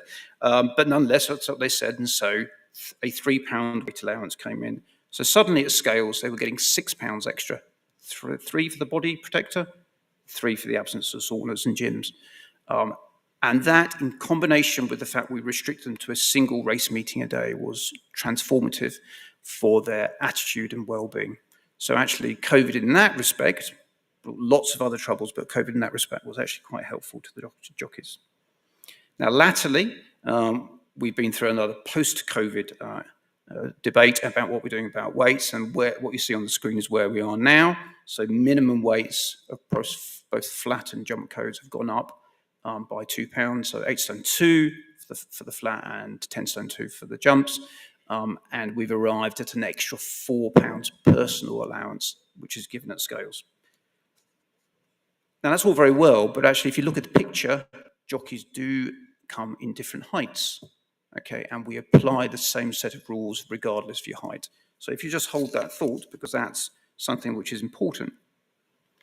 So whenever you talk about weights, people go, yep, population's getting bigger. So it's getting bigger, and therefore, actually, you must put the weights up. And it's not an incorrect argument. So on this slide here, you see we've got ourselves, colleagues in Ireland, because we work very closely with the Irish, and we put the Dutch on here. And the Dutch are on here because they are the giants of Europe. Okay, and so these are the really tall people. So yes, over the last 100 years, people have got taller. However, they've actually stopped getting taller in the UK. Actually, they stopped getting taller in the 80s, probably something to do with the music at the time. But anyway, they've stopped getting taller. So actually, it's a little bit of a spurious argument. So you just have to be careful, look at your stats carefully. The other thing which has happened, of course, is that people are getting bigger. Well, actually, when you say bigger, you mean fatter, and actually BMI is going up. So congratulations, United States. Here you are, top of this graph, to show that actually you guys are getting bigger. But remember, all these graphs are to do with the population of the whole country, not necessarily the population of your sport, of your industry. And actually, I can tell you that the population of jockeys, they are getting taller. I know because they're taller than me, and obviously I'm 6'8". So they are getting bigger. So it is an important argument. The other thing which is really important is this. So this is don't worry, it's the only sort of vaguely stat slides we're going to have on here. So this is a normal distribution. You'll be familiar with this. 2 important points in this. So first off, there are 2 genders on here, okay? And one of the great things about racing in the UK is that men and women compete on equal basis, more or less. It's not entirely true. There are still less women in the sport than there should be, but there are more coming in. But they are shorter than men. And bearing in mind that largely your ability to make weight has a relationship with your height, and of course your height is your genetic potential plus your nutritional state, then actually women have a considerable advantage over the chaps. But actually, if you look at the normal distribution even for the men, it's got quite a wide base to it. And actually, if I was to recruit jockeys from the entire population of the UK, I would find plenty at the left-hand end of that curve, at the shorter end of the curve, where I could actually find jockeys to easily make weight. The problem is, that's not the population we're recruiting from. So recruitment is an important issue that I'll come back to. So before COVID hit, there was lots of conversations and talking to my colleagues at John Moores University who do a lot of our racing research about our population. And looking at our apprentice jockeys, as you can see here, this is a paper that we published on the apprentice jockeys. And essentially what we were saying even before COVID was that actually the weights were too low for actually most of our participants who were already involved in the sport, who already embarked on their career to actually make weights. And looking at the numbers there, In the time period looked at, there were 41 apprentices who had joined the sport, 32 of them went up to John Moore's, and they all had their body composition done. And even if we reduced their body fat down to 2.5 kg, which to be honest is pretty low, it should really be about 5 kg, most of them were not going to be able to make weight with the current weight structure. And what we were doing, we were almost writing their destiny for them, which was to say, actually, you're going to have to do things which are not good for your body to make weight. And as a medic, that's a really difficult thing to accept. Interesting, during COVID, when the weights went up and this service still continued at John Moore's, the next cohort came along, none of them turned up dehydrated for their assessment, whereas the ones in the original study did. So there was already a short-term gain. So what about making weight? Making weight, so the elephant in the room. So these are the ways that you'll all be familiar with of how jockeys make weight, and there's a heavy bias towards dehydration. So that's everything from fluid restriction to saunas or hot boxes, as you call them in the States, salt baths, burying yourself in your neck in piles of manure, and generally sweating to actually try and get your weight down. Interesting, flipping is an issue in the UK. You know, it's allegedly we imported it from the States. I'm not sure that's true or fair, but flipping, self-induced vomiting does go on. And actually COVID gave us a little bonus on that because we were able to ban flipping. Because flipping involved vomiting. If you vomited on a race course during COVID, you were thought to have COVID and you immediately stood down for 14 days. And actually, interestingly, we didn't have none, but we had less flipping on the race courses. The other thing which has been an issue in the past about laxatives and diuretic use, that has largely faded away in the UK. That's principally down to anti-doping, because we now pick them up. So dehydration, why were we worried about dehydration? Well, we reviewed the literature again, and we produced a position statement from ourselves as an authority and also the university. And you can see the detail of it on the screen. But essentially, if you dehydrate yourself between 2 and 4%, which for a jockey is not very much, we can begin to measure things which are bad for your performance, okay? Health as well, but performance. So your reaction time is poor. Your power drops down. Your ability to ride safely is reduced. So actually, if you're making poor decisions and actually you can't ride safely, you're not going to do very well and you're going to fall off. Also, anecdotally, from my docs who work on the race courses, they were reporting actually they frequently pick up jockeys who are riding light because actually, why have they picked them up? Because they've fallen off and they will often appear to be concussed. They're not, they're just very dehydrated. And sometimes they appear to be shocked as if they've had a large bleed. They haven't. And that's a bit embarrassing when you get helicoptered to the nearest major trauma centre to find out the reason you're there is because you're dehydrated. What we do know is that actually, if you access, and we have an extraordinary support network in the UK of nutrition and other support services, if you access that, then actually you can make weight relatively safely. So the conclusion, essentially, we worked out, not rocket science, dehydration is bad. Acute dehydration causes problems. And actually, to encourage that by providing saunas on race courses really was very difficult to accept, in the same way as you wouldn't now give people a couple of shots of bourbon before they sat on the race course, because it does affect your ability to race safely. Now, of course, what we can't do is control what people do outside the race course, but actually we need to create an environment within the race course where actually we can encourage people to do the right thing. So dehydration, we were trying absolutely to discourage it, and actually COVID was quite helpful in that endeavour. But it's not all dehydration. There are other things which you do to try and make weight. And some of those are good and some of those are bad. So a controlled diet and exercise program under supervision clearly is a good thing to do to help with your weight. Calorie restriction, food restriction, fasting is not good. And all of those things will have potentially negative effects on your health. So I'm just going to touch on a couple of those. So mood and bones we're just going to talk about. Okay, so a lot of these studies are quite old now. A lot of these studies are from 8-10 years ago. So this is a study, again from colleagues in Liverpool, where we looked at jockeys who were making weight using traditional methods, okay? And amongst a whole load of other measures, we did their Brunel mood score, which looks at certain parameters, including anger, confusion, depression, fatigue, tension, and vigor.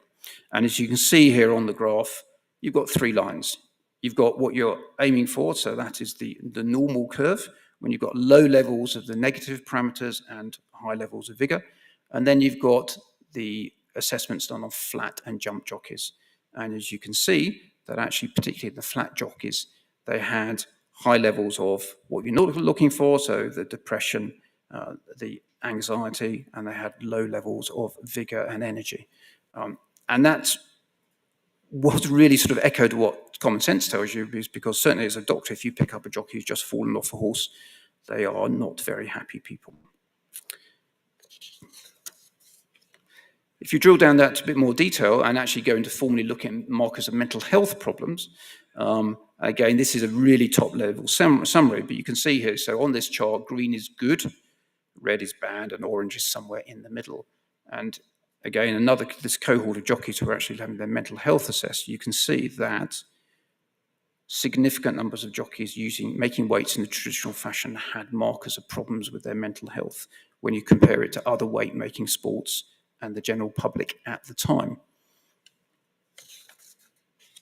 If we move on to bones, and it's really interesting hearing about the equine side of the bone side of things, but we've had repeated studies, because we often use DEXAs to look at body composition, which obviously gives you a bone density score at the same time, that actually low bone density, osteopenia and osteoporosis is more common in our jockey group than we'd like it to be, and it seems to be particularly prevalent in male flat jockeys, which of course is not what you'd expect from osteoporosis, which is traditionally the older females who run into problems with it. Now, one of the difficulties is actually a difficulty of diagnosis here, because when you're doing a DEXA scan and you're looking at bone density, you then compare your scores to a control population. And you can either do that against a control population matched by age and gender, or a general control. And the difficulty is we are probably not comparing our jockeys to actually a relevant control group, and we may be over-diagnosing their low bone density. But if you think about it, we're in a sport when horses are traveling at 35, 40 miles an hour, you're going to fall from at least 2 or 3 meters up. Actually, you want good bone density. You don't want it to be in the negative half of the curve. So it is work in progress. And of course, what we're really interested in is, can we find a level at which bone density is low that you will fracture when you take, quote, a soft fall? Clearly, if you fall at high speed, even if your bones are made of titanium, you're going to break them. But actually, it's those softer falls. And we are seeing an increase in the number of spinal fractures in the UK, partly, I suspect, because of increased diagnostics, because we tend to MR a lot of our spinal guys now. But you can reverse these things. So we know that actually, if you do the right thing in terms of a diet and exercise program, you can reduce your body fat absolute amount and body fat percentage down. And interestingly, even our jockeys who, if you look at them, look quite slight, look quite slim, were bringing in body fat percentages in the low teens.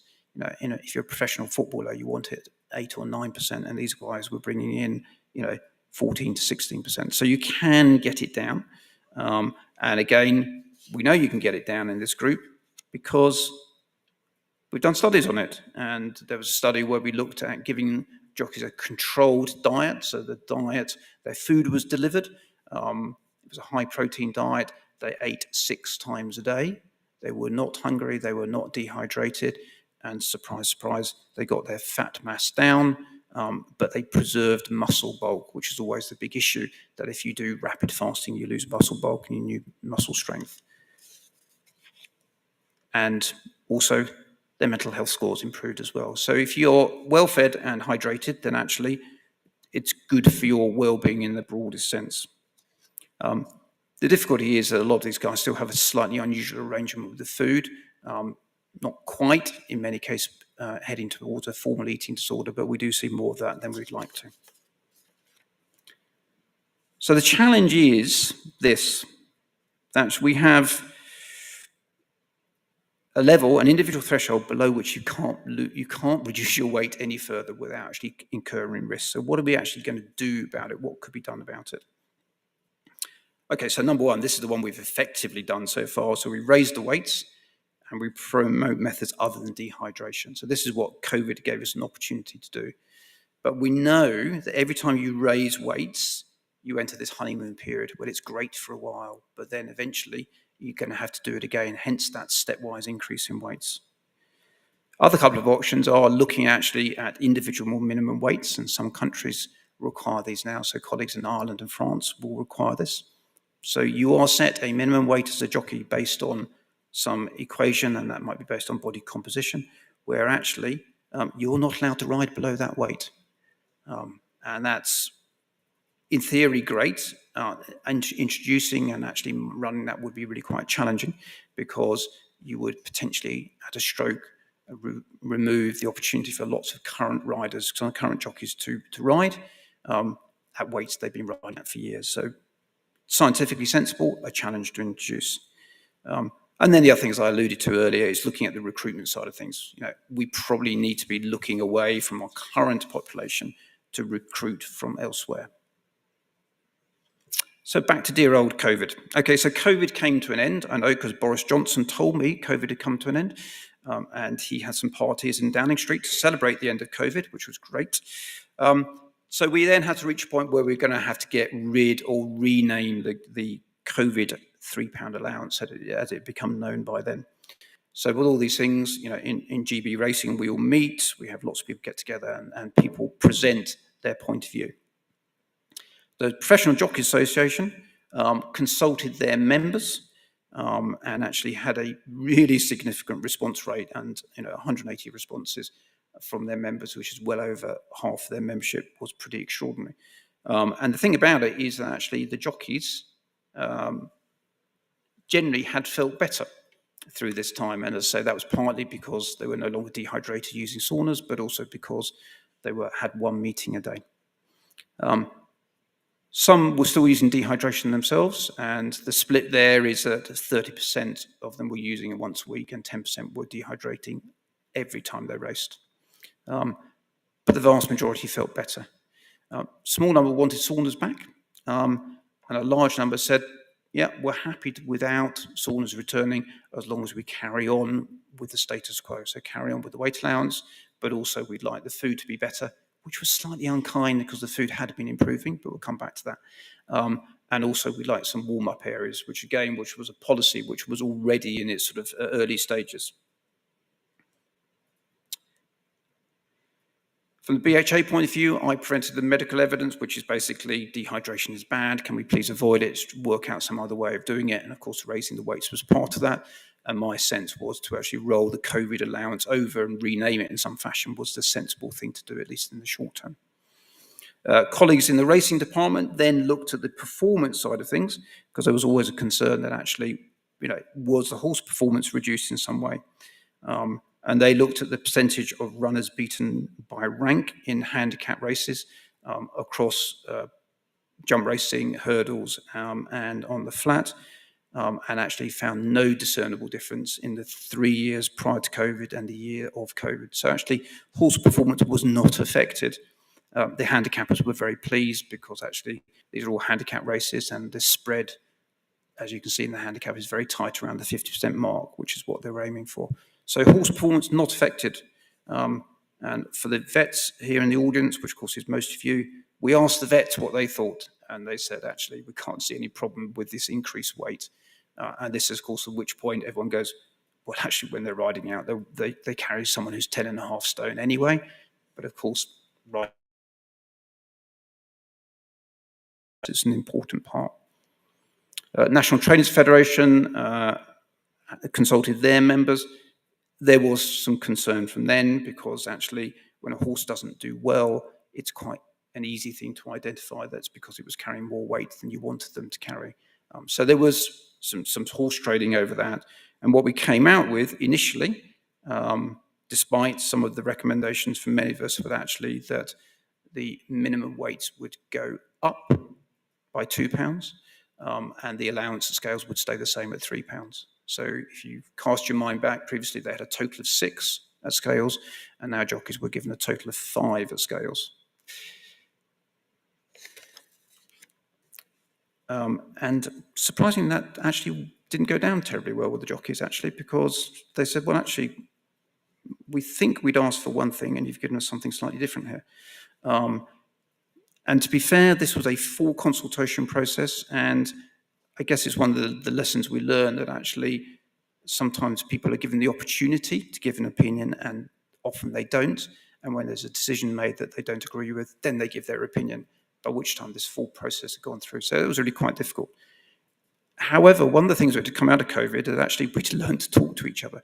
So in fact, we carried on talking to each other, and actually a compromise was reached, which is still being discussed. So now actually the jockeys get an extra £4 personal allowance at scales.